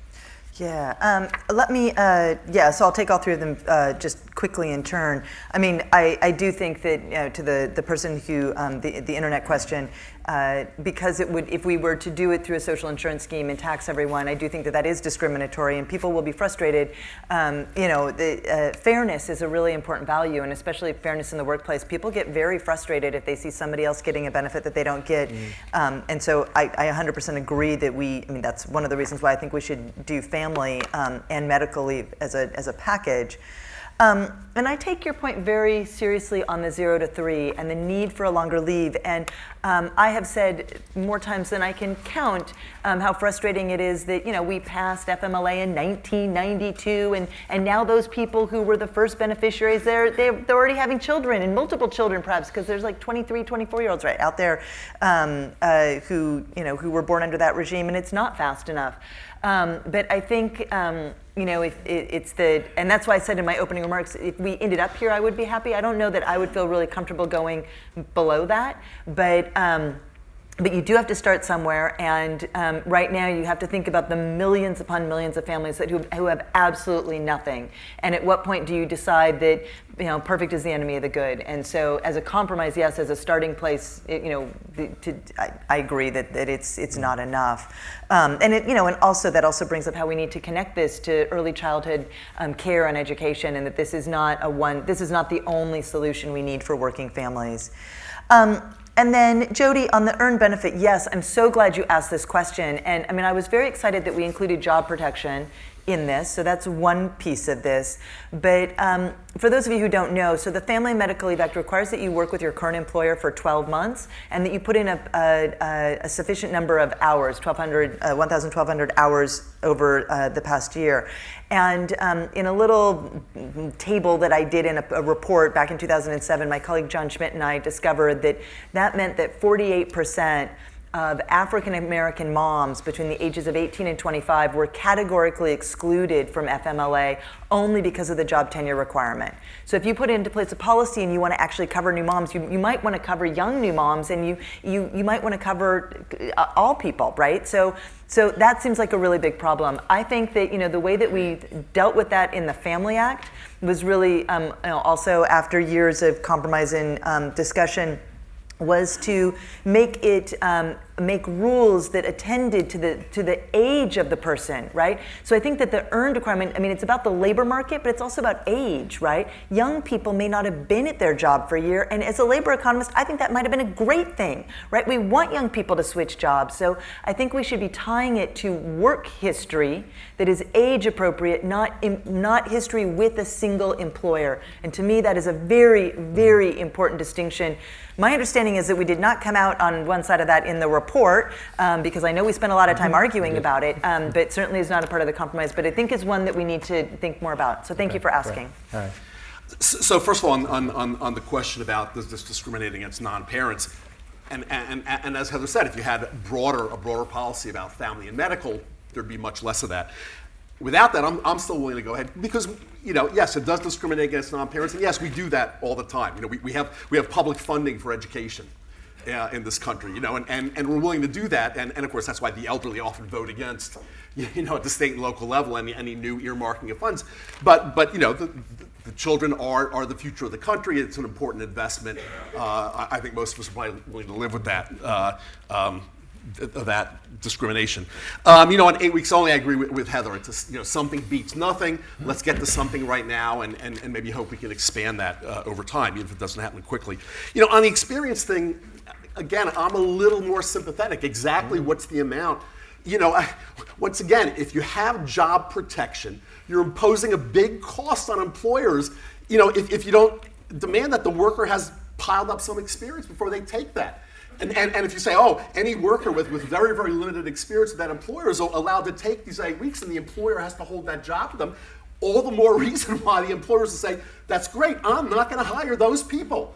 Why should I hire these people that have done no work for me, and then I have to hold their job for them? From their point of view, it, I think would make them much less comfortable hiring folks that are going to get this benefit. Yeah. So again, it's that kind of, we understand the cost, we understand that it excludes people, but again, we don't want employers to turn against this thing and to turn against the groups of whom the recipients will come from. That's right. I do think that was the spirit of the discussion as well. It was between the job protection and how that relates to the work requirements, and exactly the way that Harry just kind of put it out. And I think that where we came out was a fair reflection of that kind of balancing act. And I think the point about the nature of this kind of compromise document, what work does it do? I think it speaks to, are you just giving up too much too soon? I think that's a political judgment. Is it better to hold out for your kind of perfect plan, just keep fighting for that and hoping that the kind of political forces align around it? Or do you try and demonstrate that it is possible to compromise with people who come from very different political perspectives and have different views as a stepping stone towards doing more? And there's in the literature, there's kind of take it or leave it. Heather mentioned you can have take it or leave it policies. This was kind of a take it or leave it plan, in the sense that the thought experiment is, look, here's a plan. You're not going to love it. There isn't a single member of this working group that loves this plan. By definition, no one loves it. But if you could take it or nothing, it's this or nothing, take it or leave it, I think everyone would say, I'll take it. They might have to hold their breath a little bit, they'll take it. And that's the spirit of political compromise which I think underpins this report, and which might not be a bad approach to take elsewhere in politics, just as a thought. Okay, yes. There's a lady here. There's a microphone coming to you. And anybody else? I might take a couple. What time does this session finish, by the way? You said unprofessionally. When am I supposed to wrap this up? Thank you. Okay. One there. Thank you. Hi, my name is Patrice Nwuka. I'm with the Independent Women's Forum. Thank you guys for giving us a shout out on the personal care accounts, which I think is also an interesting opportunity to help people save for examples like this or opportunities like this. But I'm interested in the funding piece.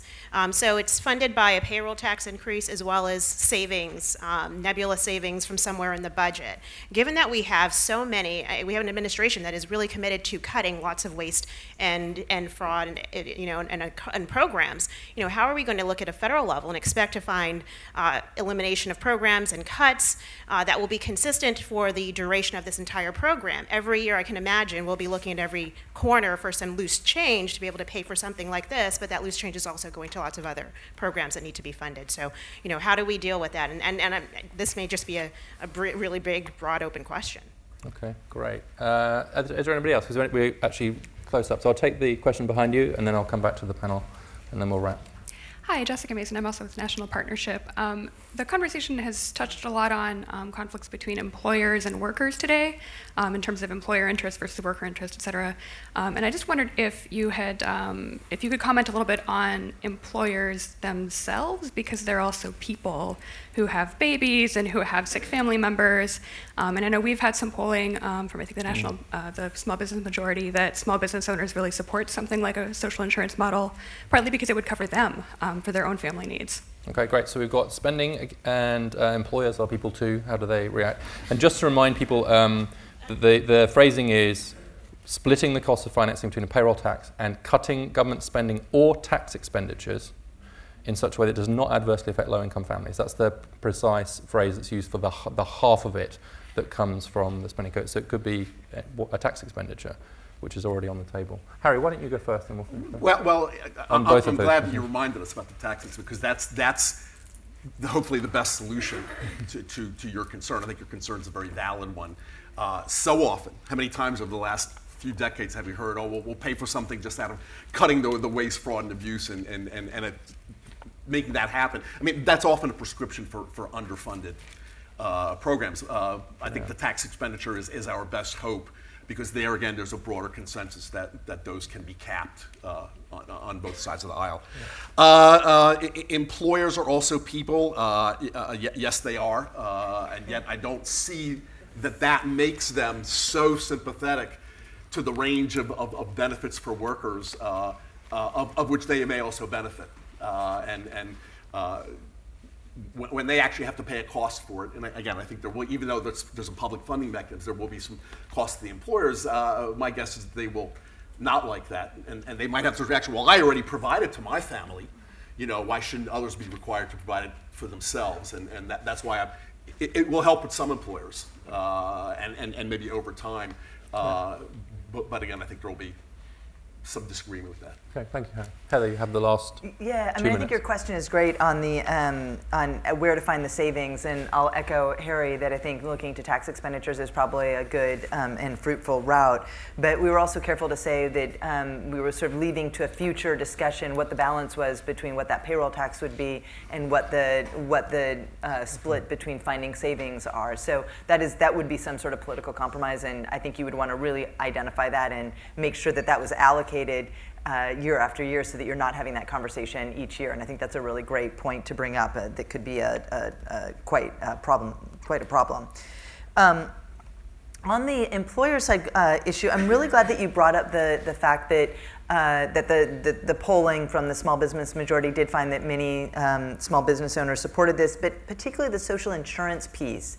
And I think just to touch on that for a minute, we talk a lot about the challenges for small businesses with leave or these other benefits, but the reality is that small business owners often also know their employees, right? And they already have to deal with this. This is already a problem. I mean, just because we don't solve it doesn't mean that millions of people aren't having children each year and millions of employees aren't having sick parents or sick family members that they're taking off time to care for.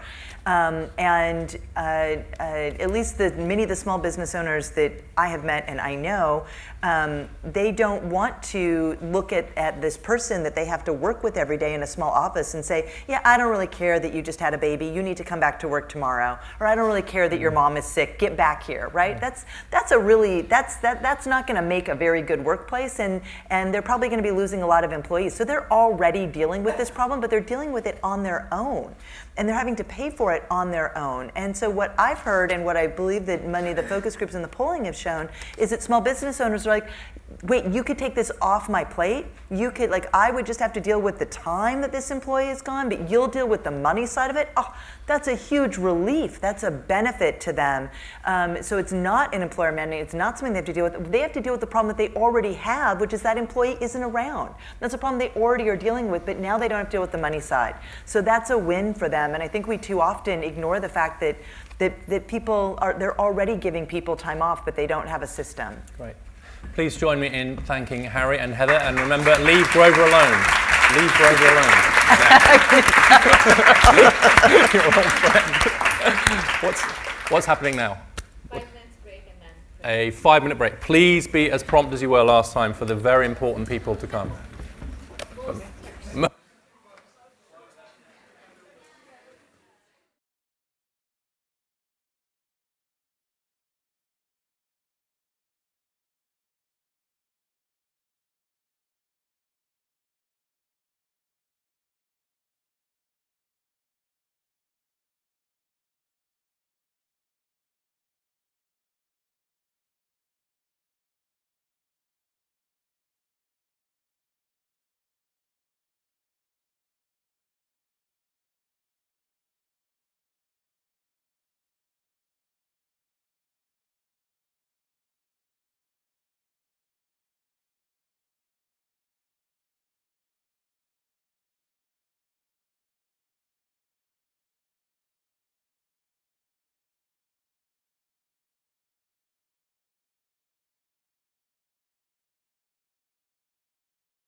It's wonderful to have you all here.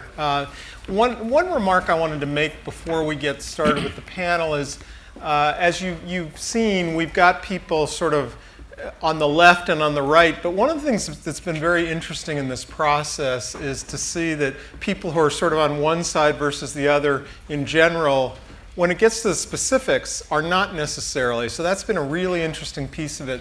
The other thing that I think has been incredibly valuable about this, I think we've all learned a lot.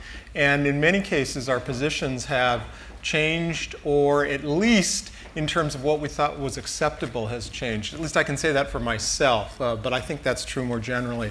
All right, so I realized I should have done introductions first for our panel. So we have on my far right, Doug Holtz-Eakin.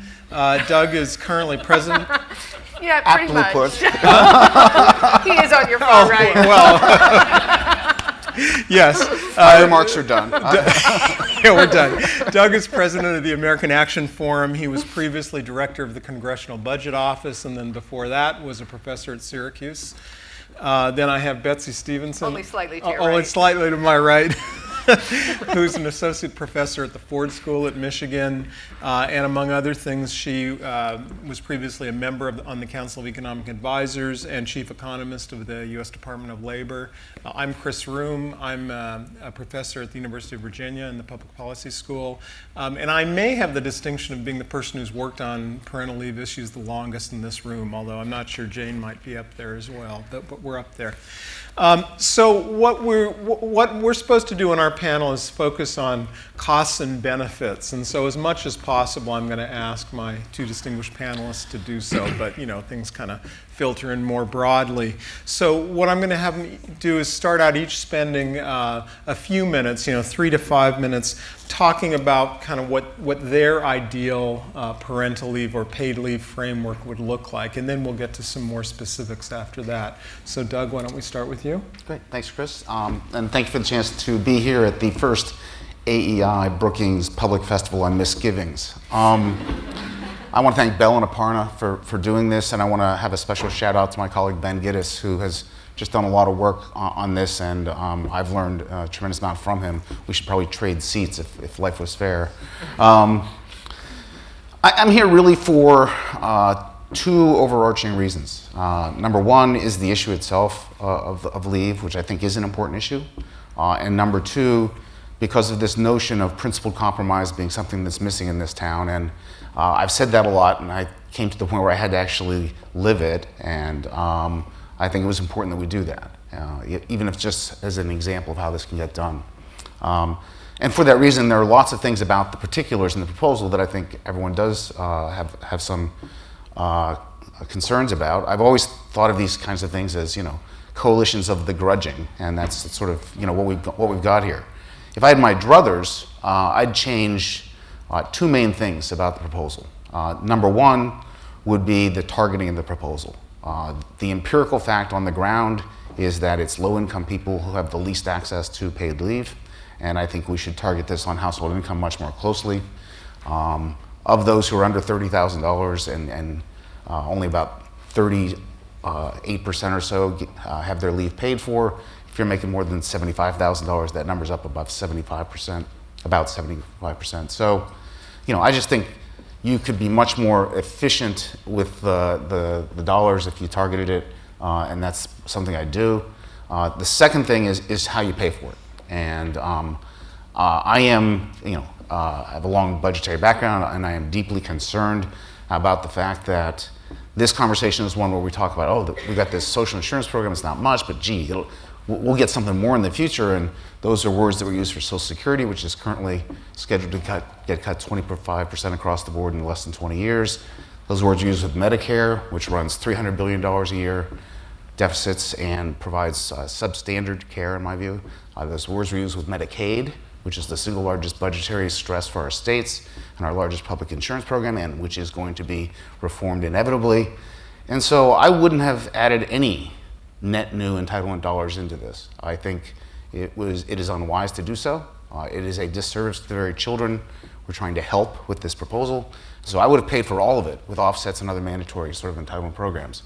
But You can see that's not where we ended up, and I accept that, and I hope that this conversation continues and we figure out how we will best serve the next generation, because I don't think we're serving them very well now, either from the perspective of our public policies or from the nuts and bolts of some of these programs.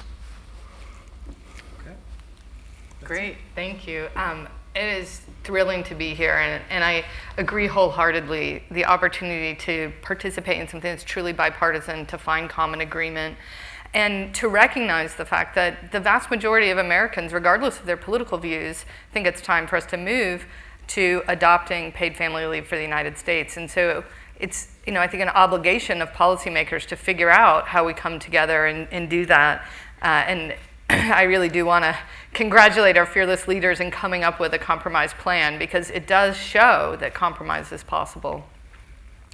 So you've heard a lot about that, and you've also heard a lot about the benefits to children and to families already. So I want to just remind you of those benefits and point out that whenever we're thinking about the costs, we're going to be thinking about the short-run costs of paying parents for leave. But those benefits that come when kids are better attached, when kids are better able to develop, they last for decades. And the evidence on this is super clear. And so as a society, there are long-run benefits to providing this kind of paid leave that we need to be taking into account. There's also long-run benefits to parents. The research shows that women stay greater attached to the labor force, and that long-run, work history is really important, both for society and for the individual. And so, I want to stop for a minute and put this in perspective of someone who is, say, 20 years old today, and they're looking forward at their future. What can they see for themselves? Well, they could potentially see working for up to 50 years. It's quite conceivable someone at 20 would work until 70. 50 years of work, 2,600 weeks of work. And we're debating whether or not they should have potentially, and the typical 20-year-old is probably looking at 2 children. There's some people who get luckier, but the sort of average median birth would be 2 children. So we're looking at 2 children and 2,600 weeks of potential work. And what we're debating is whether they should have 24 weeks of paid time off among those 2,600 weeks. We're talking about less than 1% of their potential work history, whether they should get some paid time off for that. So I think it's worth putting it in that kind of perspective. And there's another perspective that I want to ask you to put it in, which is, I fully agree with my colleagues who are concerned that we pass spending programs without any plan to pay for them. And that is, I think, an irresponsible way of passing public policy. So we should find a funding stream, for sure. So I think that there's some agreement on that. But there is some question about whether or not we're spending too much as a society already. And that is something where, to put it in perspective, we are at the bottom of the OECD when it comes to government spending as a share of GDP. So this idea that we can't afford it is definitely wrong. Lots of other countries, the majority of other countries in the OECD show us that it is affordable, it is doable. That doesn't mean that as a country we want to do it, but let's at least put it in that perspective that we are, where our spending is as a share of GDP is at the bottom. Now, let's put this in another perspective, which is 4 out of every 10 federal dollars get spent on people over the age of 65. Now, I'm not picking on people over the age of 65, and I'm not saying we should cut those programs, but I'm saying that we cannot hold our youngsters and that 20-year-old hostage to decisions we've made about how we're going to support people over the age of 65. Our young people deserve us investing for them. And right now what we do is spend $1 out of every 10 federal dollars on children. And to me, that seems like a misbalance in our priorities, because children we're investing in, and it's those future returns that we're going to get in the many decades of their life that offset some of those costs, and yet we spend less money on children. So once we start to put it in that kind of perspective, it makes it easy for me to say that my preferred policy is that we give 12 weeks of paid parental leave to mothers and to fathers. And I would agree with the science that says that even that might not be enough, but at least if we give 12 weeks of paid leave to mothers and fathers, that provides the potential for 6 months when the parents are able to combine them together. And I think that, when we start to think about the cost to employers, it's really important to keep in mind that we have already passed FMLA. So that means employers are already dealing with the fact that they have to make arrangements for people who have the right to take 12 weeks of job protected leave. And the only employers who are affected by giving more job protected leave, or making it paid, I should say, the only employers who are affected by making it paid are employers who are counting on their workers being too poor to take their right. And the employers who are sitting back and hoping, I hope my worker's too poor to take their 12 weeks of unpaid leave, those workers are not they're not as productive as they could be. The research shows very clearly that when workers are not stressed, when they're not burdened by the cognitive load of not being able to figure out how to manage taking a few weeks of necessary leave around the birth of a child, they're going to be better, more productive workers. The research also shows that when workers feel supported by their employers, they're more loyal. They're less likely to steal. They're more likely to report on coworkers who steal or who shirk on the job, and they put in more effort and productivity goes up. So there are these offsetting benefits that employers get. And the bottom line is, as Heather pointed out, most employers know this. It's really hard to look at a worker and say, I don't care, I'm not going to help you, and then also expect that worker to come in and do their best for you. That's an unrealistic expectation, and I don't think any employer has that. And on that note, I just want to add that sometimes we fear automation so much that we think that if we treat workers like robots instead of people, that maybe the automation won't come, but that's not going to save workers. Treating them like they're robots isn't going to save them from automation. What's going to help workers is making sure that we're providing a system of support that allows them to flourish and to provide something that a robot could never provide, which is loyalty and creativity and diligence. And I think that goes with having a paid family leave plan. So I will end there and let us. Doug, I wanted to give you the opportunity, since you were kind of brief. Do you want to react or respond or disagree with anything that Betsy said? Well, I want to agree with one thing. I think a really important observation is that our entitlement programs are tilted toward the elderly, and I've always thought that was a mistake, that we ought to entitle our children, who are the most important investment we make, and then let them lead lives that allow them to take care of themselves in old age. And we sort of have inherited this system that has it backwards, and that's a big problem. So I really do think that's important. The tough thing about this is not recognizing that there are benefits to paid leave, and that the benefits to both the parents and the children are quite significant. The tough thing is just the public policy trade-off, that there are great benefits to retirement programs for the elderly.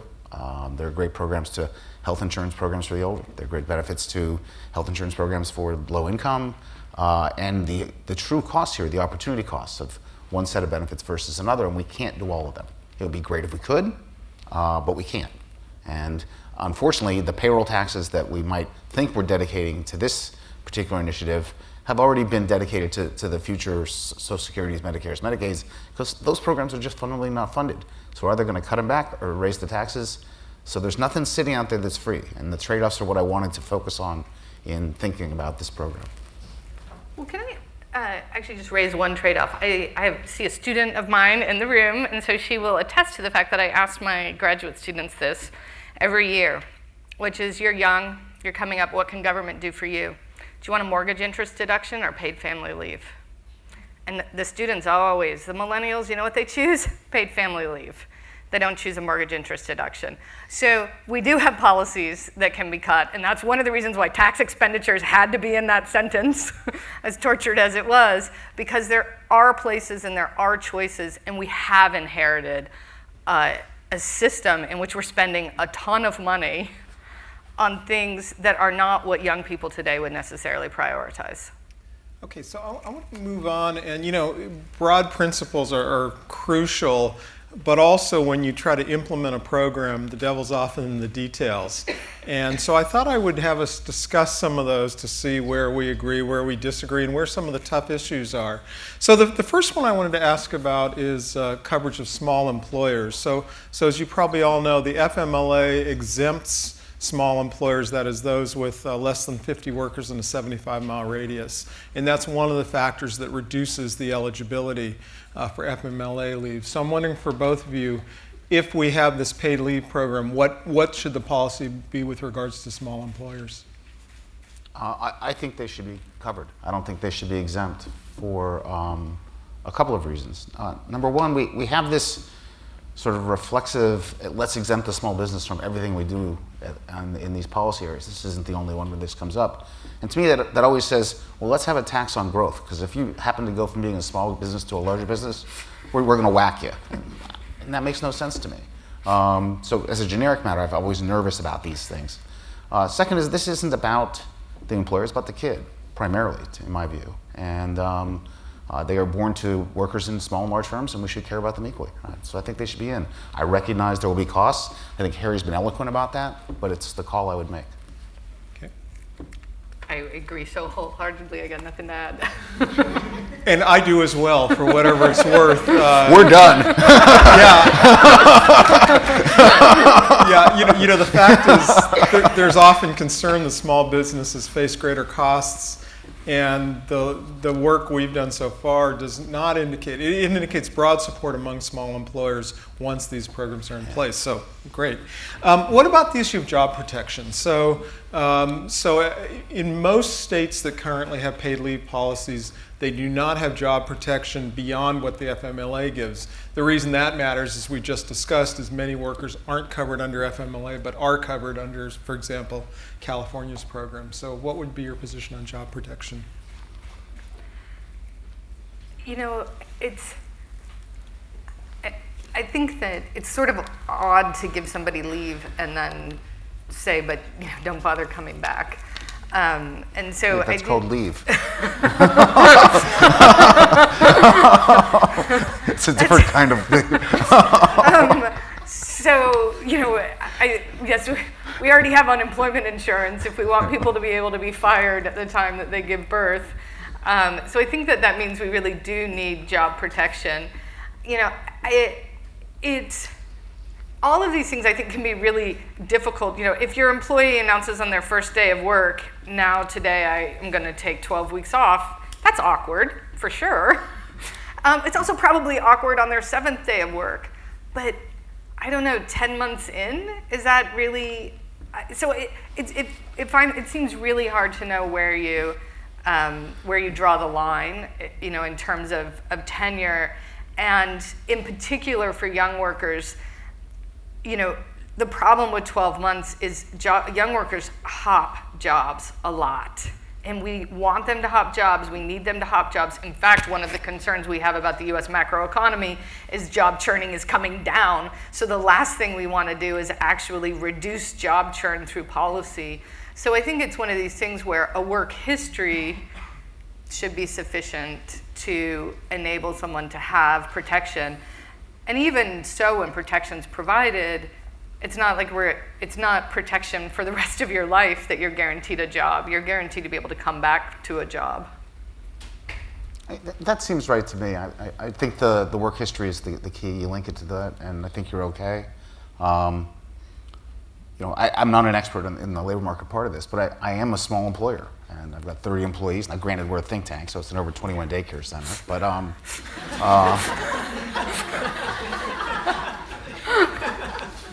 But I can't believe that isn't too difficult for people to manage to provide those protections for a window that in the compromise is 8 weeks long. I don't think so.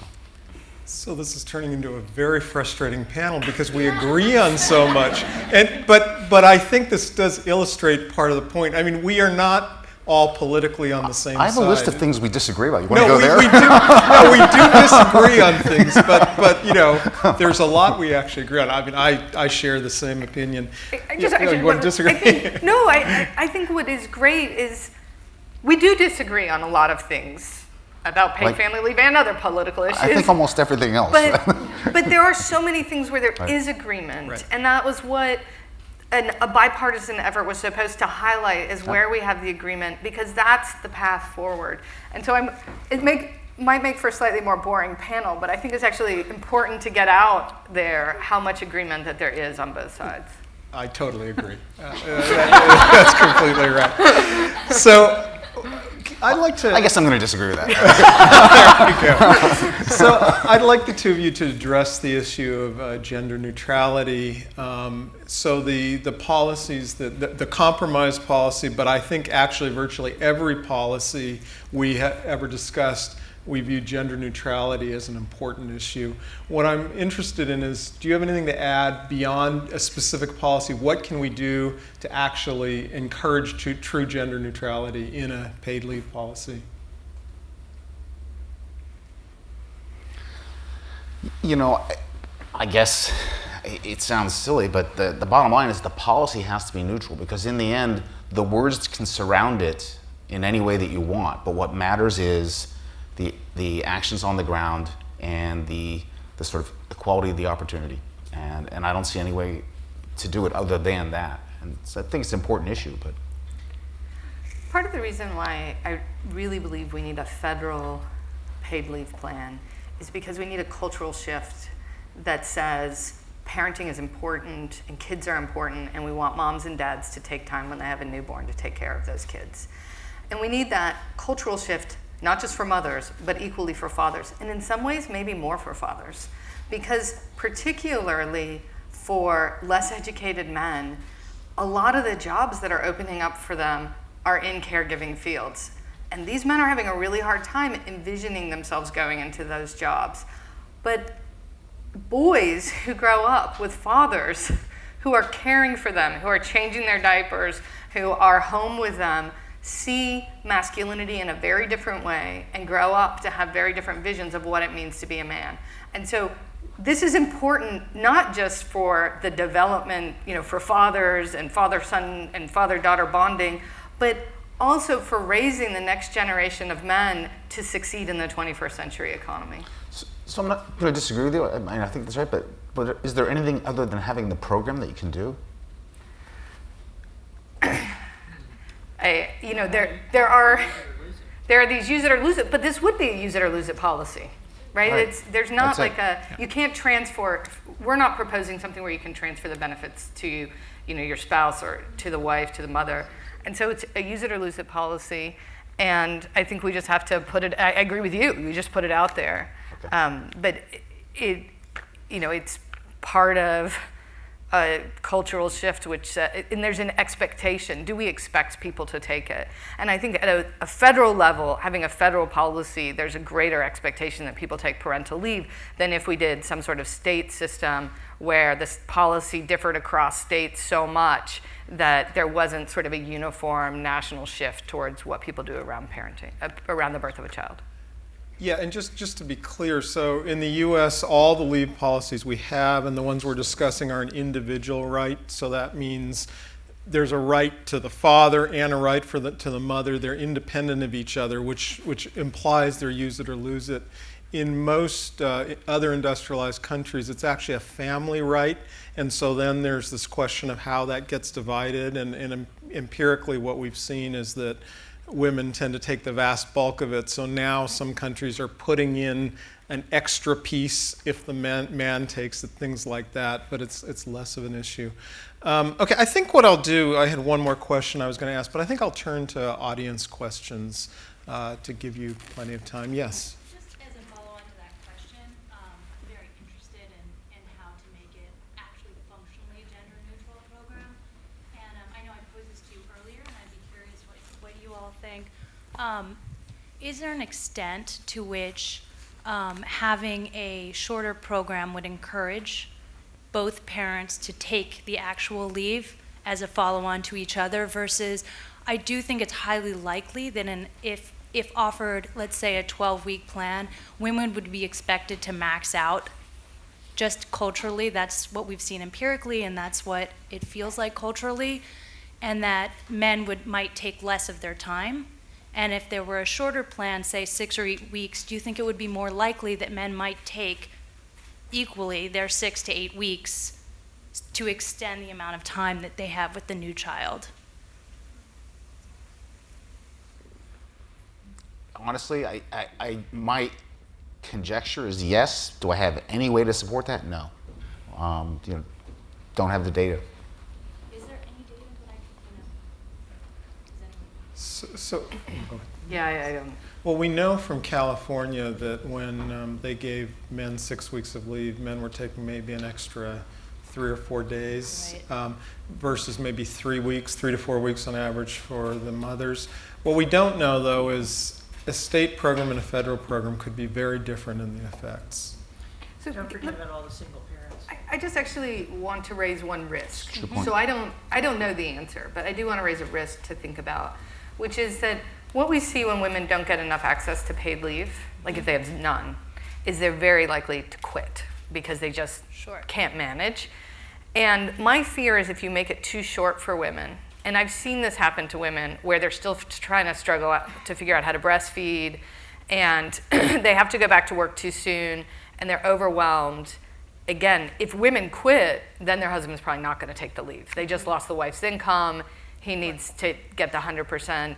So I think that if you're trying to think about the effects on both sides, one might be, if they each have 6 weeks, you really want to get to 3 months before you put your kid in daycare, so both of them will be more likely to take it. On the flip side, when a woman only has 6 weeks, is she more likely to quit? And if she quits, then men might be less likely to take it. How those two play out empirically, I just don't know. Mm-hmm. And you're designing one program for a world where there are couples and single parents. Mm-hmm. You shorten it down one end, you hurt the single parents. Mm-hmm. Yes, we have 2 questions over there. This is a follow-up to the previous question and to something that hasn't been raised, which is the growing numbers of part-time workers, the gig economy, those who are forced to work part-time when they really want full-time jobs, etc. They don't meet that year-long 1,250-hour requirement. I haven't heard anybody talk about what do we do about those. So I think the question would be people who have a work history, but it would be with several employers, or maybe just a part-time work history. Okay. I worry about this, and I decided not to bring it into this particular topic because it just made my head hurt. But as a sort of general public policy issue, I'm concerned about a reflex to sort of let's design everything around the employer-employee relationship of 1955. When in fact that is not the world we live in. And if we try to make employers the vessel of all social welfare benefits, I think we're taking a step in the wrong direction. If I could, I'd design something that was very portable and individual specific for all of the things we care about, retirement, health, family leave. I just don't know quite how to do that. But I think it's a good question and one that's worth thinking hard about. So I think, there's a bunch of different things that are folded in there. Should you cover part-time workers? Again, if you have a long enough work history, but your hours aren't at 40, there's no reason why you wouldn't be covered at a reduced rate, because you think of this as giving you some proportion of your lost income. When you're, the gig economy, the way that the popular media thinks about it, is actually a very small fraction of what is a big growth in independent contractors, so people who are in non-traditional employment relationships. And there, I agree that we have to start thinking about a world in which not everybody has this traditional employer-employee relationship, but if it's tied to your work history and your earnings, then we should be able to provide that benefit for contract workers as well, who have established a long enough work history that, who've established the work history, the earnings to show that, this would be a reasonable gap in their employment. I actually had a Gideon Sanford, sorry, I'm a small business owner. I actually had a follow-up question to that, because in the actual plan here, you actually have a line about the self-employed. It says, expanding the coverage to the self-employed is potentially vulnerable to fraud and misuse, is what it says in here. So my question was, how do you misuse giving birth or taking care of a sick relative or taking care of yourself? What did the panel mean by that? I think, and others can add, but I think the concern, for example, we've seen sometimes with the EITC that in some cases people would call themselves self-employed in ways that would allow them to get benefits. I think that was probably similar sorts of concerns, potential for sort of strategic manipulation. Yeah, so I think that was the concern. Do you guys want to add anything? It's self-documenting your work history. Yes. Like if you allowed my children to do that, they would all have worked 7,000 hours yesterday. Other questions? Yes. Well, I should. Oh, okay. No, I'm Cal Smith with the American Federation of Teachers. I'm also a teacher in St. Louis, Missouri. Many of the families I work with are from high poverty areas, and a lot of the student population is completely on free and reduced lunch. Many of these families can't afford to take 70% wage replacement. How do you address this issue? So I would have a minimum benefit and a maximum benefit, and in between the minimum and maximum is where it would be a fraction of your wages. So I mean, the idea was that you should still want to go back to work. That's why we ended up at 70%. But among the group, there were many who would like to see like minimum wage workers covered at 100%. You know, a minimum benefit that was set at a level like that. I'm one of those people. But the debate was around, you know, what is the incentive for people to get back to work, right? So. It's almost, I mean, it's really use it or lose it if you get 12 weeks of 100% paid time off. And I think the idea was to make it a little bit painful so that if you could go back to work, you would go back to work, which is where we got to 70%. But I agree with your concern. Yeah, it's this design issue, and then also for me, I think, you know, we should target the benefit more narrowly to begin with. As I said at the outset, I think the real absence of the ability to manage these is in the low-income populations, and I would target much more the program on them. And for higher income individuals, I have other schemes that use existing resources to cover it, and I would have the program really much more program for low-income Americans. Okay, we have a web question from Kevin. Could states decide to come up with a further push on top of the federal policy that could give longer leave? So essentially, could states top up the policy in terms of length or presumably replacement rates? Yeah, I don't see why not. Yes. Yeah, I think we actually talked about that, and I think we're generally quite supportive of that. There are some structural issues. How do you do that?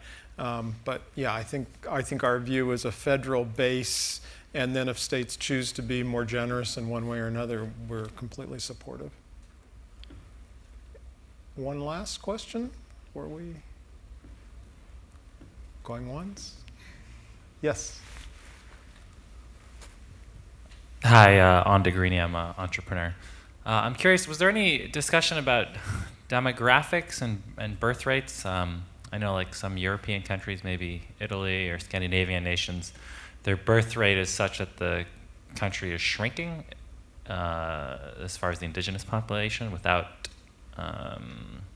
immigrants.